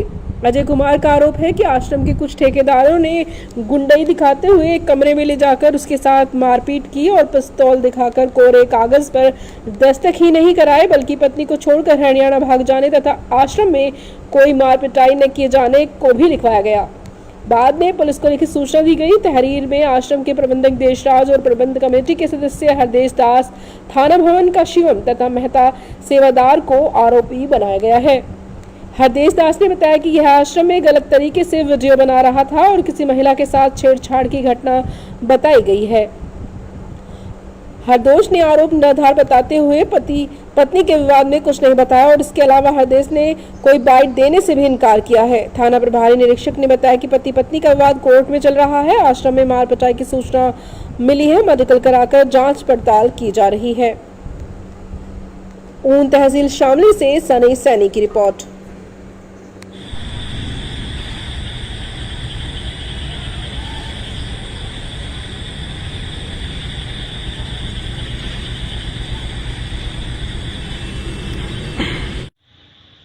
आपका नाम? अजय कुमार है मेरा नाम। जी, कहाँ के रहने वाले? शामली का रहने वाला हूँ, टंकी कॉलोनी में रहता हूँ। प्रॉपर हरियाणा है मेरा शहर। मीडिया वाले के पास फोन किया था, क्या मामला है?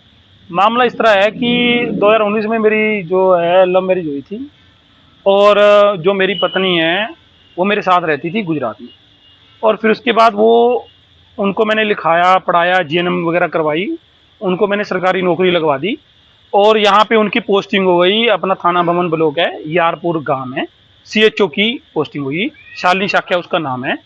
और जी फिर आज क्या हुआ जी, आश्रम में मैं गया हुआ था, बेदखेड़ी आश्रम में, तो वहाँ पे जी शादी कब हुई? शादी 2019 में हुई जी मेरी। शादी कहाँ पर हुई आप? हमारी शादी चंडीगढ़ हाई कोर्ट में हुई थी जी। ये शादी आपकी ये जो आश्रम है बेदखेड़ी में वहाँ से हुई? नहीं, आश्रम की बेदखेड़ी पर चंडीगढ़ हाई कोर्ट में हुई, बट मतलब उनके अकॉर्डिंग सी हुई थी, मतलब हाँ जी जी जी, ठीक है जी।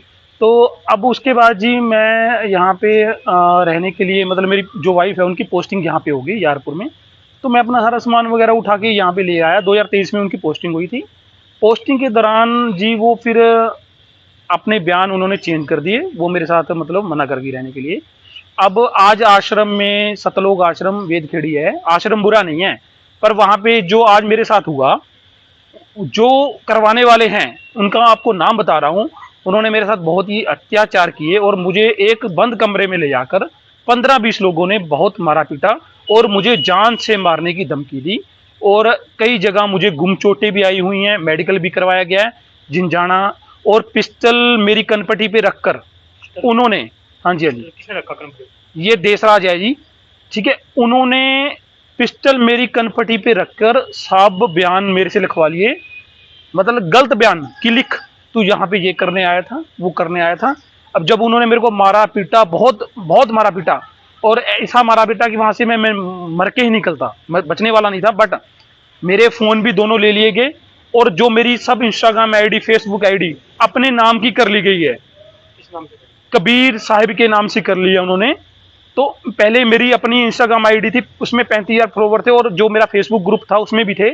इन्होंने अपने ही नाम से अपने ही कर लिया। और उसके बाद मेरे को धमकी दी इन्होंने कि अगर तुझे शामली, तुझे छोड़ के जाना पड़ेगा, अगर तू यहाँ रहे तुझे जान से मार देंगे। और मुझे काफ़ी चोटें भी आई हैं और मेरी लिप्स ये सब में। और इसमें देशराज और हरदेश और शिवम सैनी थाना भवन से है ब्लॉक, और एक है अपना मेहता जी, और उसके साथ 10-15 लोग थे जो कुछ हरियाणा के रहने वाले थे।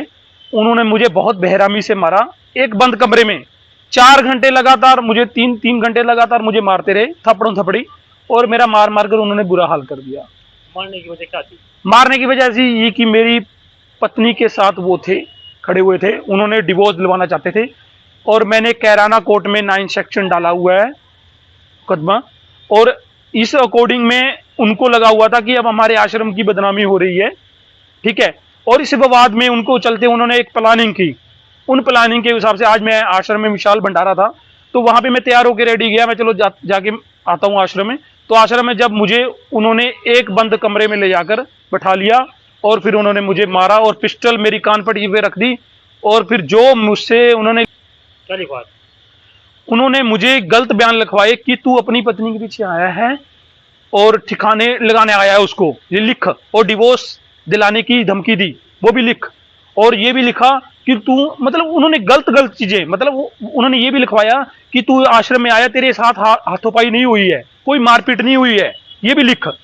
और उन्होंने मुझे बहुत बेरहमी से मारा, जबकि फिर मुझे लिखना पड़ गया। तो इसी कारण जब इंसान के आगे मौत आती है तो फिर इंसान और क्या करे। फिर अगर मैं ना लिखता वो मुझे मार देते, और मुझे उन्होंने, और पटे से, एक पटा था, उन्होंने मेरे को पटे से भी मारा बहुत ज्यादा, और यहाँ पे मेरी गुम चोटें बहुत आई, और उनमें मेरा मेडिकल भी हुआ है, और आगे की कार्रवाई हमने पुलिस में दे दी गई है तहदीक। तो किस टाइम घटना है? ये सुबह मॉर्निंग की 11 बजे की घटना है आज की। और मेरे लिप्स, हाँ जी, ये मेरा लिप्स देखिए आओ, यहाँ है जी, ये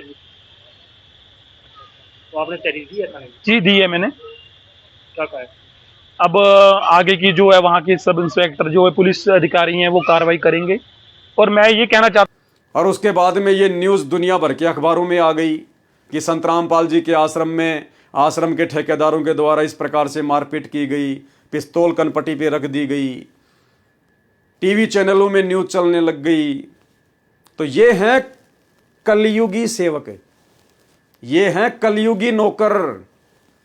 इन्हें कोई अपने नबी का, अपने रसूल का, अपने अल्लाह का, इन्हें कोई डर नहीं है, कोई भय नहीं है। एक तरफ तो वो राजा हजरत मोहम्मद का सेवक, जिसको अपने रसूल से, अपने नबी से इतना डर कि ऊपर जाकर क्या मुंह दिखाऊंगा, अपने बेटे तक को उसने मौत के घाट उतरा दिया। और एक तरफ ये कलयुगी नौकर, ये कलयुगी भगत सतलोक आश्रम मैनेजमेंट हरियाणा वाले। इन आश्रमों में रंडीबाजी होती है, वेश्यावर्ती होती है इन आश्रमों में, गुंडागर्दी होती है इन आश्रमों में, ये भक्ति नहीं है यहाँ। ये सब कुछ काल प्रेरणा से चल रहा है, सब कुछ काल प्रेरणा से। ये रंडीबाजी का खेल तो सतलोक आश्रम वालों ने, मुख्य सेवादारों ने बरवाड़ा आश्रम में शुरू कर दी थी। गुरुदेव ने खुद अपने बयान दे रखे हैं, भेजो ना बयान भाई, डर क्यों रहे हो।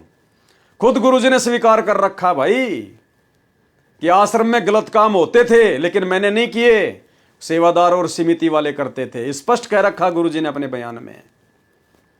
करो बयान संगत में वायरल, तुम्हें डर किस बात का है? लेकिन डर इस बात का कि गुरुजी ने बयान इन लोगों के खिलाफ दे रखे हैं। तो भाई ये रंडीबाजी का खेल तो बरवाड़ा आश्रम में भी शुरू हो गया था। इसलिए तो भगवान ने इस आश्रम को उजाड़ना पड़ा।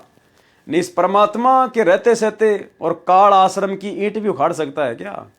लेकिन जानबूझ के परमात्मा ने आश्रम को उखाड़ा, क्योंकि वहां पर गंदगी इतनी फैल गई थी।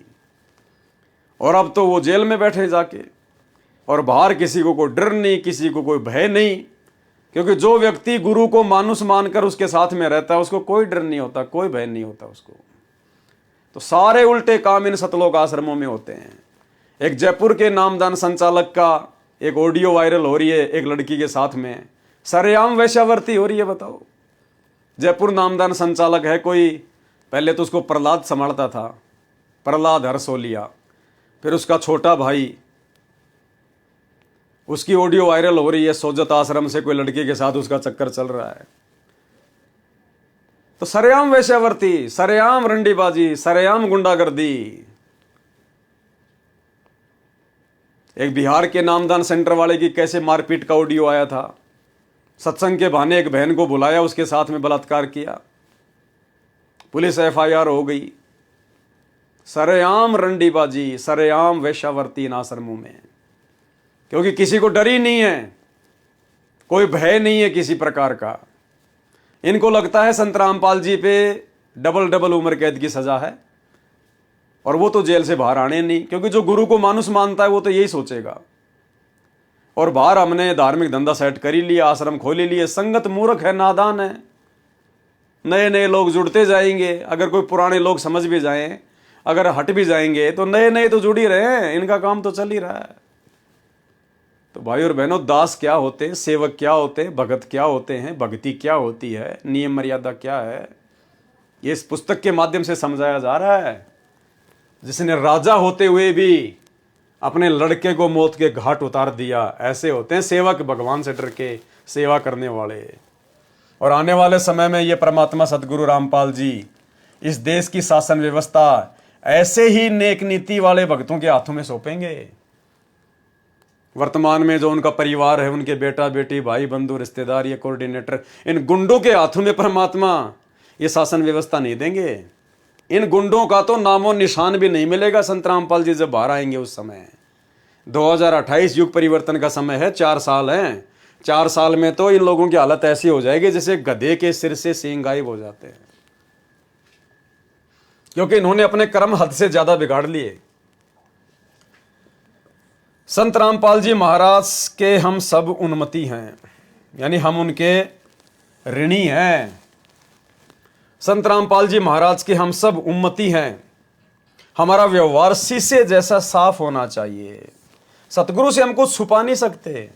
अगर कोई छुपा रहा है, अपने आप में शाना बन रहा है, वो दुनिया का सबसे महामूर्ख आदमी है। हमारा व्यवहार शीशे जैसा साफ होना चाहिए। यदि हम दगाबाज हैं तो हम अपना नहीं, परमात्मा का अपमान कर रहे हैं। यानी मर्यादा तोड़कर यदि हम कोई गफलत कर रहे हैं तो हम अपना नहीं, अपने गुरुजी की बेइज्जती कर रहे हैं, अपने गुरुजी का अपमान कर रहे हैं। क्योंकि हमारी अपनी कोई पहचान नहीं है। हमें यदि दुनिया जानती है तो अपने गुरुजी के नाम से जानती है, गुरुजी के आधार से जानती है। यदि हम दगाबाज हैं तो हम अपना नहीं, परमात्मा का अपमान कर रहे हैं, परमात्मा की रहमत का अपमान कर रहे हैं। हमने भक्ति मार्ग को मजाक समझ लिया है। ये राजनीतियां, अभी अक्टूबर के महीने में हरियाणा में इलेक्शन है विधानसभा के, आ जाएंगे पेड़े पर्चे 5-10 दिन में, देख लेना।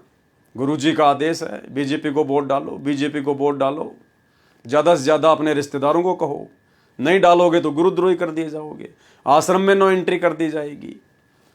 ये ड्रामेबाजियां 2019 से आप और हम देखते आ रहे हैं। हम गुरु महाराज को परमात्मा मानते ही नहीं। यदि मानते होते तो हमारे दिल में इतना खौफ होता कि गुरु महाराज देख रहे हैं, अपने आखिरी दिन तुम गुरु महाराज को क्या मुंह दिखाओगे। ये बचेंगे नहीं मुंह दिखाने के लिए। दिखाएंगे क्या? किस मुंह से उनके सामने जाओगे? वे सारी बातें जानते हैं। हम सत्सेवकों ने तो अपने मोबाइल की रिंग टोन पे लगा रखी ऑडियो जो परमात्मा ने हिसार जेल से भेजी है। इन आश्रमों में जो वीडियो कॉलिंग होती है ना, तो गुरुदेव ने कहा कि बच्चों ये ना सोचना कि जो वीडियो में दिखाई दे रहे हैं खाली वही देख रहा हूं। परमात्मा अपने आप को छुपाते हुए कह रहे हैं कि ये दास इस वीडियो के अलावा भी सब कुछ देख रहा है, सबको देख रहा है। मेरे भगवान ने मुझे वो दिव्य दृष्टि दे रखी, इतनी ताकत दे रखी है, सबको देख रहा है परमात्मा पल पल। वीडियो कॉलिंग की आवश्यकता तो इसलिए पड़ रही है क्योंकि लोग गुरु जी को मानुस मान रहे हैं। जो गुरु को मानुस मानेगा तो गुरु भी वैसी हरकत करेगा, और जो गुरु को शब्द रूप में मान लेगा तो परमात्मा फिर भगत के साथ शब्द रूप में रहता है। फिर गुरु से बात करने के लिए मोबाइलों की जरूरत नहीं पड़ती। जब दोनों के कनेक्शन सही होते हैं तो फिर मोबाइलों की जरूरत नहीं पड़ती है। परमात्मा कहते हैं शब्द निवास आकाशवाणी यो सतगुरु का रूप है। तो एक छोटा सा ऑडियो जो इन आश्रमों में वीडियो कॉल आती है और गुरुदेव क्या कह रहे हैं, उसके बाद आपको समझ में आ जाना चाहिए कि ये अंतर्यामी परमात्मा है, इनसे कुछ भी छुपा हुआ नहीं है। ये दिव्य दृष्टा है जो दुनिया को दिव्य दृष्टि देता है। ये सर्व ब्रह्मांडों को देख रहा है, सर्व जीवों को देख रहा है, सबके कर्मों को देख रहा है। इनसे कुछ भी छुपा हुआ नहीं है, ये सबके घट में बैठा हुआ है। और इनका भी डर नहीं है, लोगों को इनका भी डर नहीं है। सारे उल्टे काम किए जा रहे हैं उसके बावजूद भी। सुनिए ऑडियो। आशीर्वाद है मेरे बच्चों, सारे दिखाई देते हो, और अगर कैमरे से ना देखूं तो वैसे भी देख सकता हूं मेरे बच्चे। इतनी ताकत दे दी है मेरे बंदीशों ने मेरे को। आप चिंता ना करो, जैसे सूर्य सबके साथ होता है ऐसे भगवान और दास को अपने साथ समझना। हम रोज नित्य नियम में पाठ करते हैं, चेला अथवा उपासक होई गुरु सन्मुख ले झूठ संजोई। कि चाहे चेला हो चाहे उपासक हो। चेला वो होता है जो घर परिवार को छोड़ के अपने गुरु जी के साथ रह के भक्ति करता है। उपासक वो होता है जो बाल बच्चों के साथ अपने घर पे रह के भक्ति करता है। कहते चेला अथवा उपासक होई और गुरु सन्मुख ले झूठ संजोई। और गुरु जी के सामने झूठ बोलता है, छल कपट करता है, दगा करता है मानुस मान के। निश्चय नरक पड़े सिस सोही वेद पुराण बाके सब कोई। कि वेद पुराण भी यही कहते हैं कि ऐसा चेला, ऐसा उपासक, ऐसा भगत जो गुरु को मानुस मानता है और भक्ति मार्ग पर गफलत करता है, वो निश्चित तौर पर नरक में पड़ेगा। सन्मुख गुरु की आज्ञाधार है। गुरु जी के सामने तो हाँ गुरु जी बिल्कुल सही बात है, गुरु जी बिल्कुल सही गुरु जी, और पीछे थे सकल निवारे, और उनके पीछे से सारे उल्टे काम।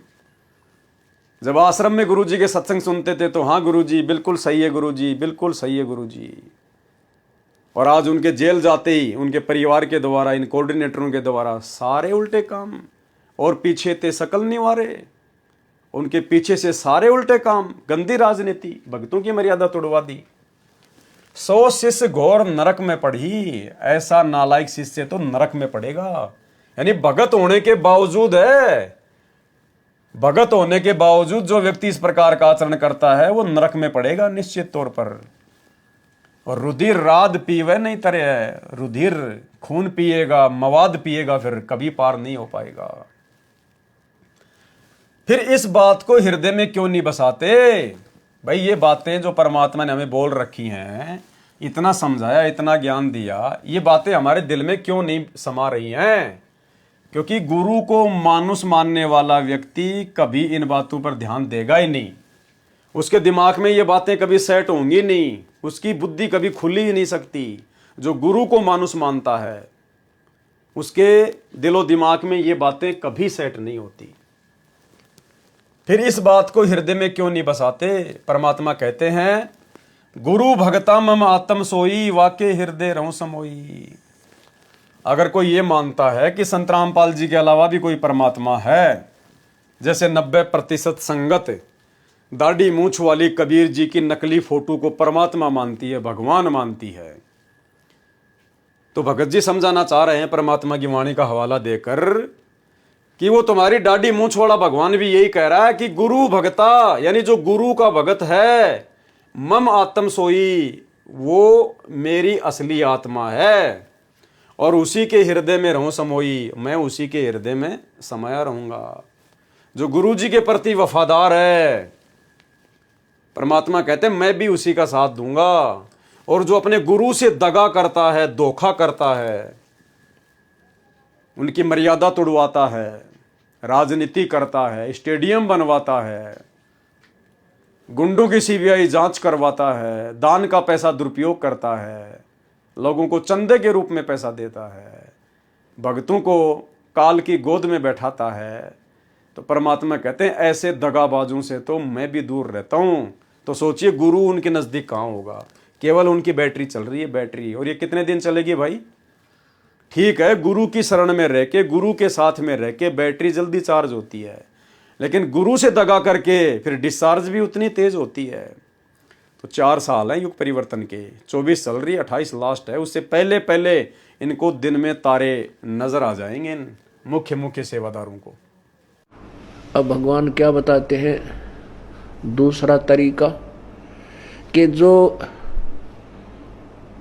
गुरु का भक्त है, मेरे उस संत का भक्त है, अनुयायी है, श्रद्धालु है, सच्चे दिल से साधना कर रहा है, प्रत्येक आज्ञा का पालन करता है, तो कहते हैं उस मेरे वाले, मेरे भेजे गए हंस संत के का जो भक्त है वो मेरी आत्मा है, वो मेरा सच्चा यानी प्यारी आत्मा है और उसके हृदय में मैं समाया रहता हूँ। आप जी के हृदय में जब तक परमात्मा है, कब तक है? जब तक आप इस दास को भगवान की दृष्टि में देखते हो, तब तक आपके हृदय में प्रभु है। और जब आपके मन में कोई दोष उत्पन्न होने लग जाता है तो काल प्रवेश कर जाता है, प्रभु हट जाता है। क्या कहते हैं भगवान? गुरु भक्ता मम आत्म होई, वाके हृदय रहूं समोई। गुरु का भक्त मेरी आत्मा हो है और उसके हृदय में मैं समाया रहता हूं, अर्थात मेरी ही उपस्थिति बनी रहती है। और जब तक भगवान की उपस्थिति है तो आपकी श्रद्धा भगवान गुरुदेव के प्रति और भक्ति के प्रति एक पूरी निष्ठा बनी रहती है।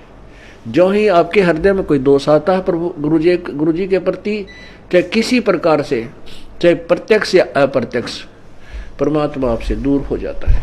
ऑटोमेटिक सिस्टम है। तो उसमें आपके विचारों में परिवर्तन, ये दास पहले आपको आज जो पुण्यात्मा, जब तक आपके हृदय में परमात्मा समाये है तब तक ये दास आपको क्या दिखता है ये तो आपको मालूम है, दास नहीं कहना चाहता। और जब आपके हृदय में काल समा जाएगा ये दास आपको दुष्ट दिखाई देगा। दास वही है, पहले भी वही था और बाद में भी वही है और आगे भी ऐसा ही रहेगा। जो गुरु का भगत है, गुरु को परमात्मा मानता है और गुरु महाराज के ऊपर न्योछावर है, परमात्मा कहते हैं वही मेरी नेक आत्मा है। गुरु भगता मम आत्म सोई, और वाके हृदय रहूं समोई, और मैं उसके हृदय में हमेशा वास करता हूं। यह गुरु महाराज की बड़ाई है कि उन्होंने हम पापियों को चुन लिया और हमें अपनी शरण में लिया। हमारे पास कुछ भी नहीं है, हम इतने काल के अधीन जीव हैं, हमें हमारी मर्जी के अनुसार न तो जन्म दिया जाता है और न ही मृत्यु। हमें एक दिन पहले भी नहीं पता होता कि अगले दिन हमारे साथ क्या होगा। बस एक दौड़ है जो चली जा रही है। इस दौड़ में सतगुरु रामपाल जी ने हमारा हाथ पकड़ लिया। मैं तुमसे प्रार्थना करता हूं कि तुम भी उसका हाथ कस कर पकड़ लो, फिर गिरने का सवाल ही नहीं रहेगा। तुम्हें तुम्हारी मंजिल मिल ही जाएगी। तुम बार बार सत्संग में आया करो। सत्संग ही वह निर्मल धारा है जो जन्म जन्म के मैल को धो सकती है।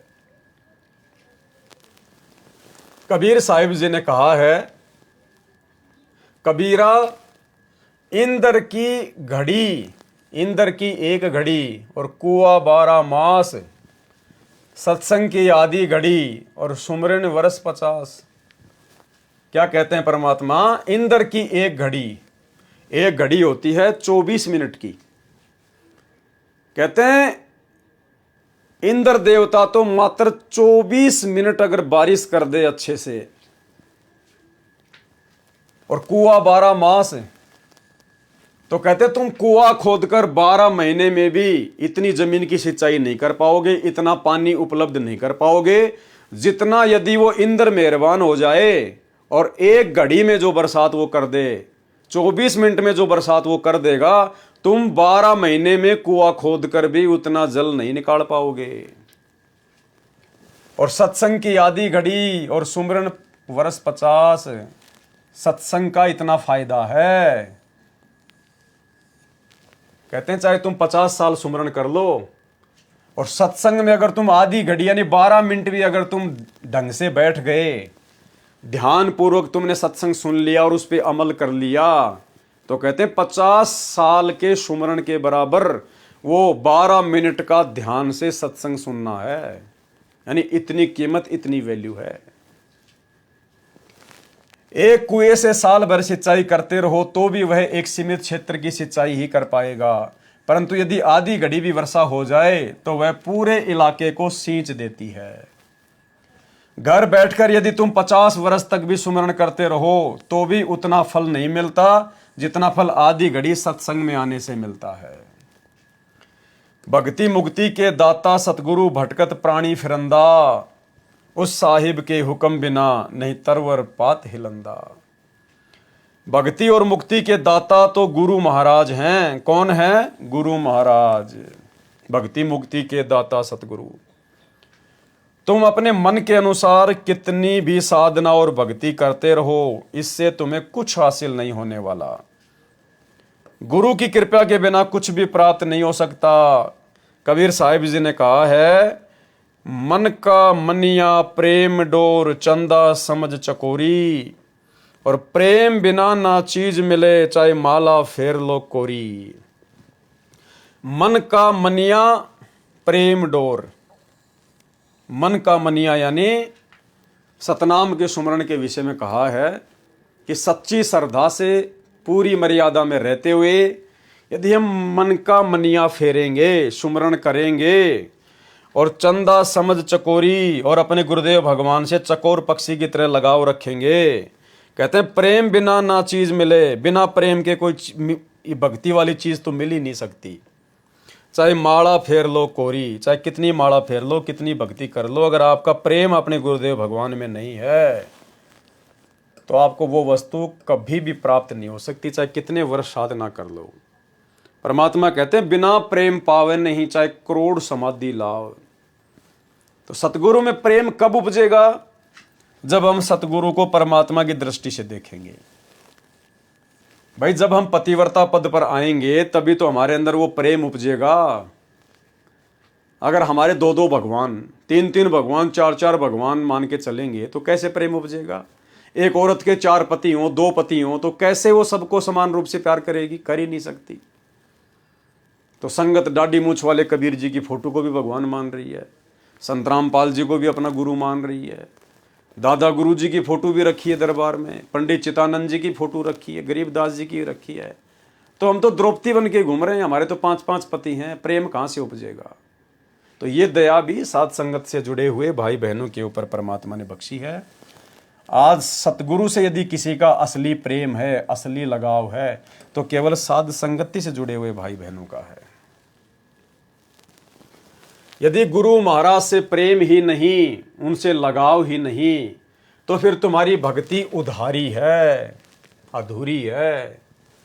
प्रेम बिना भगत नहीं बन सकते, प्रेम बिना भगत के लक्षण नहीं प्राप्त हो सकते। दया गरीबी बंदगी सुमता सील करार, ये लक्षण है भगत के, कहे कबीर विचार। और ये सारी बातें बंदी छोड़ सतगुरु रामपाल जी भगवान के अतिरिक्त और कोई नहीं समझा सकता। यानी जो ज्ञान गुरुदेव भगवान ने दे दिया, अब उसके अलावा कुछ भी बाकी नहीं है भगत बनने के लिए। और अगर अब भी किसी के समझ में ये बातें नहीं आई है, नहीं आ रही है, तो फिर दूसरा कोई रास्ता नहीं है। वही पूर्ण पुरुष हैं, वही पूर्ण परमात्मा हैं, वही आदि पुरुष हैं जिन्होंने सब खंड ब्रह्मांड की रचना की। जो ऐसे गुरु को छोड़कर अन्य उपासना में सम्मिलित रहता है तथा सतगुरु के गुण बुलाकर अपनी मौज में मस्त रहता है, वह तो यमदूतों की खुराक है। इन आश्रमों से जुड़ी हुई संगत और ये जितने भी सेवादार हैं, गुरु जी के परिवार वाले हैं, ये सब यमदूतों की खुराक है, यमदूतों की खुराक है। क्योंकि इनमें से कोई भी अपने गुरु को परमात्मा नहीं मानता। सिर पर हाथ धर्यो सतगुरु ने, तोड़ दिया सब भ्रम का जाड़ा। ऐसे गुरु तज करे आन उपासत, सो नर नरक पड़े तत्काला। गुरु को छोड़ गैर गुण गावे, आन बजे उसका मुंह काला। यानी सिर पर हाथ धर्यो सतगुरु ने, तोड़ दिया सब भ्रम का जाड़ा। सतगुरु ने आशीर्वाद दिया, सिर पर हाथ रखा, अपना तत्व ज्ञान दिया, सारी शंकाओं का समाधान कर दिया, सारे भ्रम का नाश कर दिया।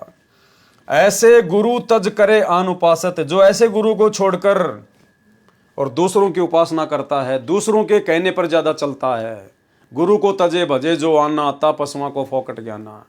आज ये 90% संगत जो सतलोक आश्रमों से जुड़ी हुई है, ये अपने गुरुजी को छोड़कर गुरुजी के परिवार को महत्व दे रही है, उनकी बेबुनियादी और मनमाने आचरण वाली बातों को महत्व दे रही है, उनके कुकर्मों में उनका सहयोग कर रही है, आर्थिक रूप से, शारीरिक रूप से। तो क्या कहते हैं यहां पर कि गुरु को तज करे आन उपासत, सो नर नरक पड़े तत्काला। वो फिर नरक में जाएगा, चाहे कितना बड़ा भगत है। गुरु को छोड़ गैर गुण गावे, ये तो राजनेताओं के गुण गाते फिर रहे हैं अपने सतगुरु को छोड़कर, आश्रम वाले।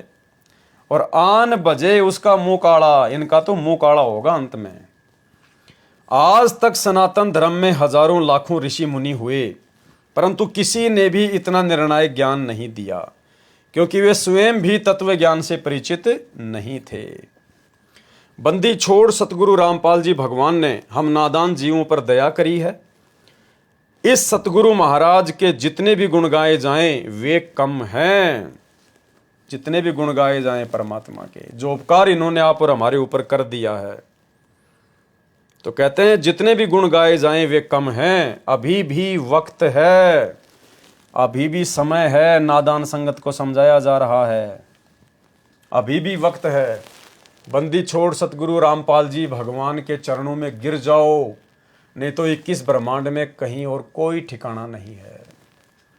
पता नहीं किस दिन हम सबके भाग जागेंगे कि बंदी छोड़ सतगुरु रामपाल जी भगवान हम सब जीवों पर दया दृष्टि दिखाते हुए हमारे सामने आएंगे और अपने प्रेम की बारिश करेंगे। हम सब के मन में उन्हें देखने की बहुत लालसा है। मेरे चंदा को दिया है छुपाए, या माया रंग बादली बनी। क्या कह रहे हैं भगत जी कि मेरे चंदा यानी मेरी सबसे शीतल वस्तु, सबसे सुंदर मेरे गुरुदेव भगवान को छुपा दिया है, या माया रंग बादली बनी। जैसे बादल बीच में आ जाते हैं, चांद की रोशनी छुप जाती है। काया अंदर आप बसत है, जो पत्थर में आग। यानी सतगुरु अपने भगत के साथ में कैसे रहता है? जैसे काया के अंदर परमात्मा सबके घट में बैठा हुआ है, जैसे पत्थर के अंदर आग होती है, अग्नि होती है। चेत मेरी सुरता हरि मिलन को, चकमक होकर लाग। चेत मेरी सुरता, चेतना यानी थोड़ी जाग, सुरता यानी आत्मा, हरि मिलन को चकमक होकर लाग।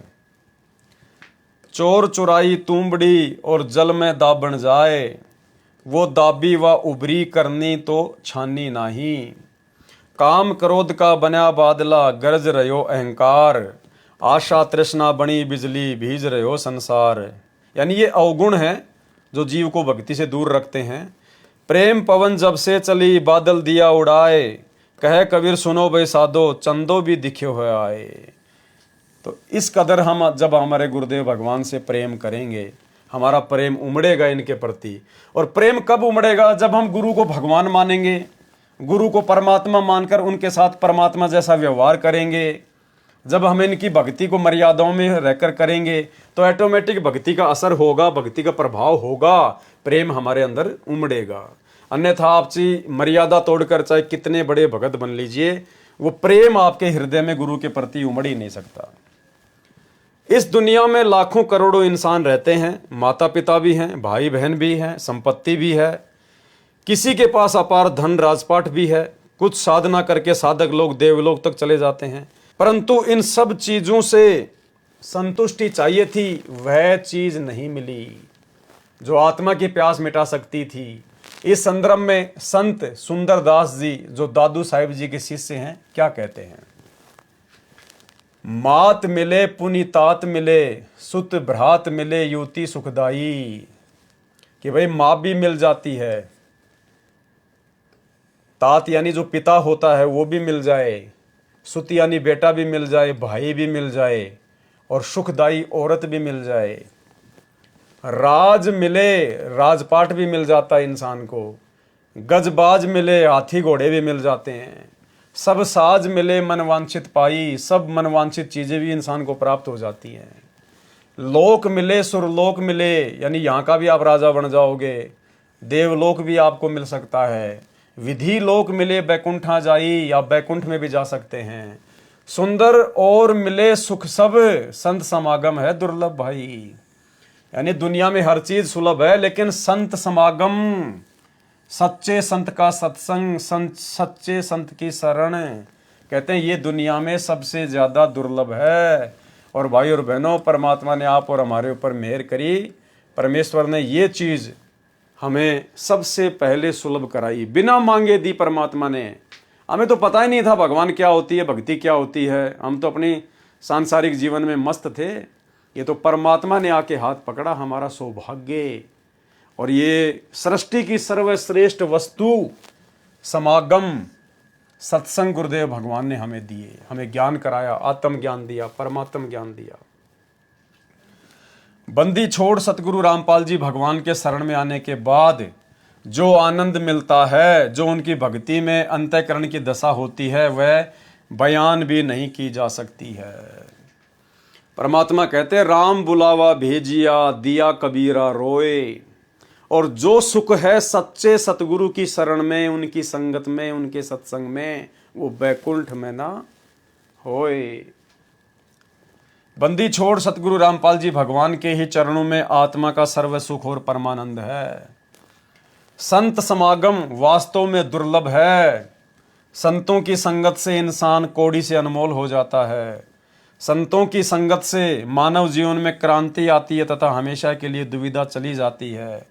परंतु बड़े भागी होते हैं वे लोग जो संतों की कदर करते हैं तथा उनके आगे विनम्र होते हैं।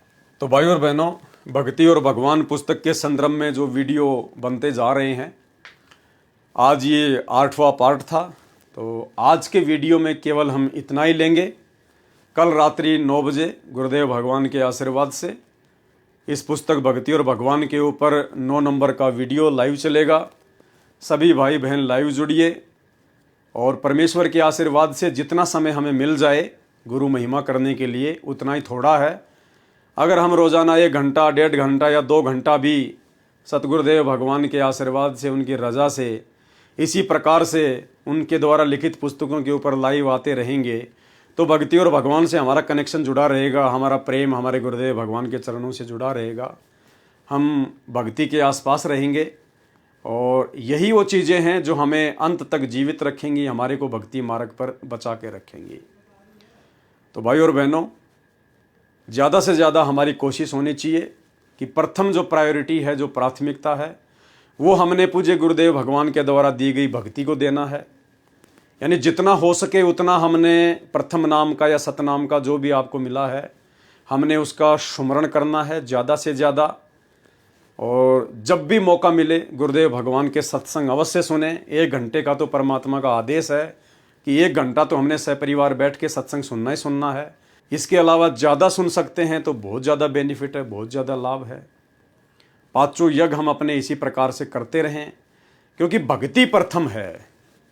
ये साथ संगति के वीडियो ये केवल हमें तरोताज़ा रखते हैं, हमें जानकारी उपलब्ध करवाते रहते हैं, हमें डगमग होने से बचाते रहते हैं। भक्ति मार्ग पर क्या सही चल रहा है, क्या गलत चल रहा है, हमें इसकी जानकारी मिलती रहती है।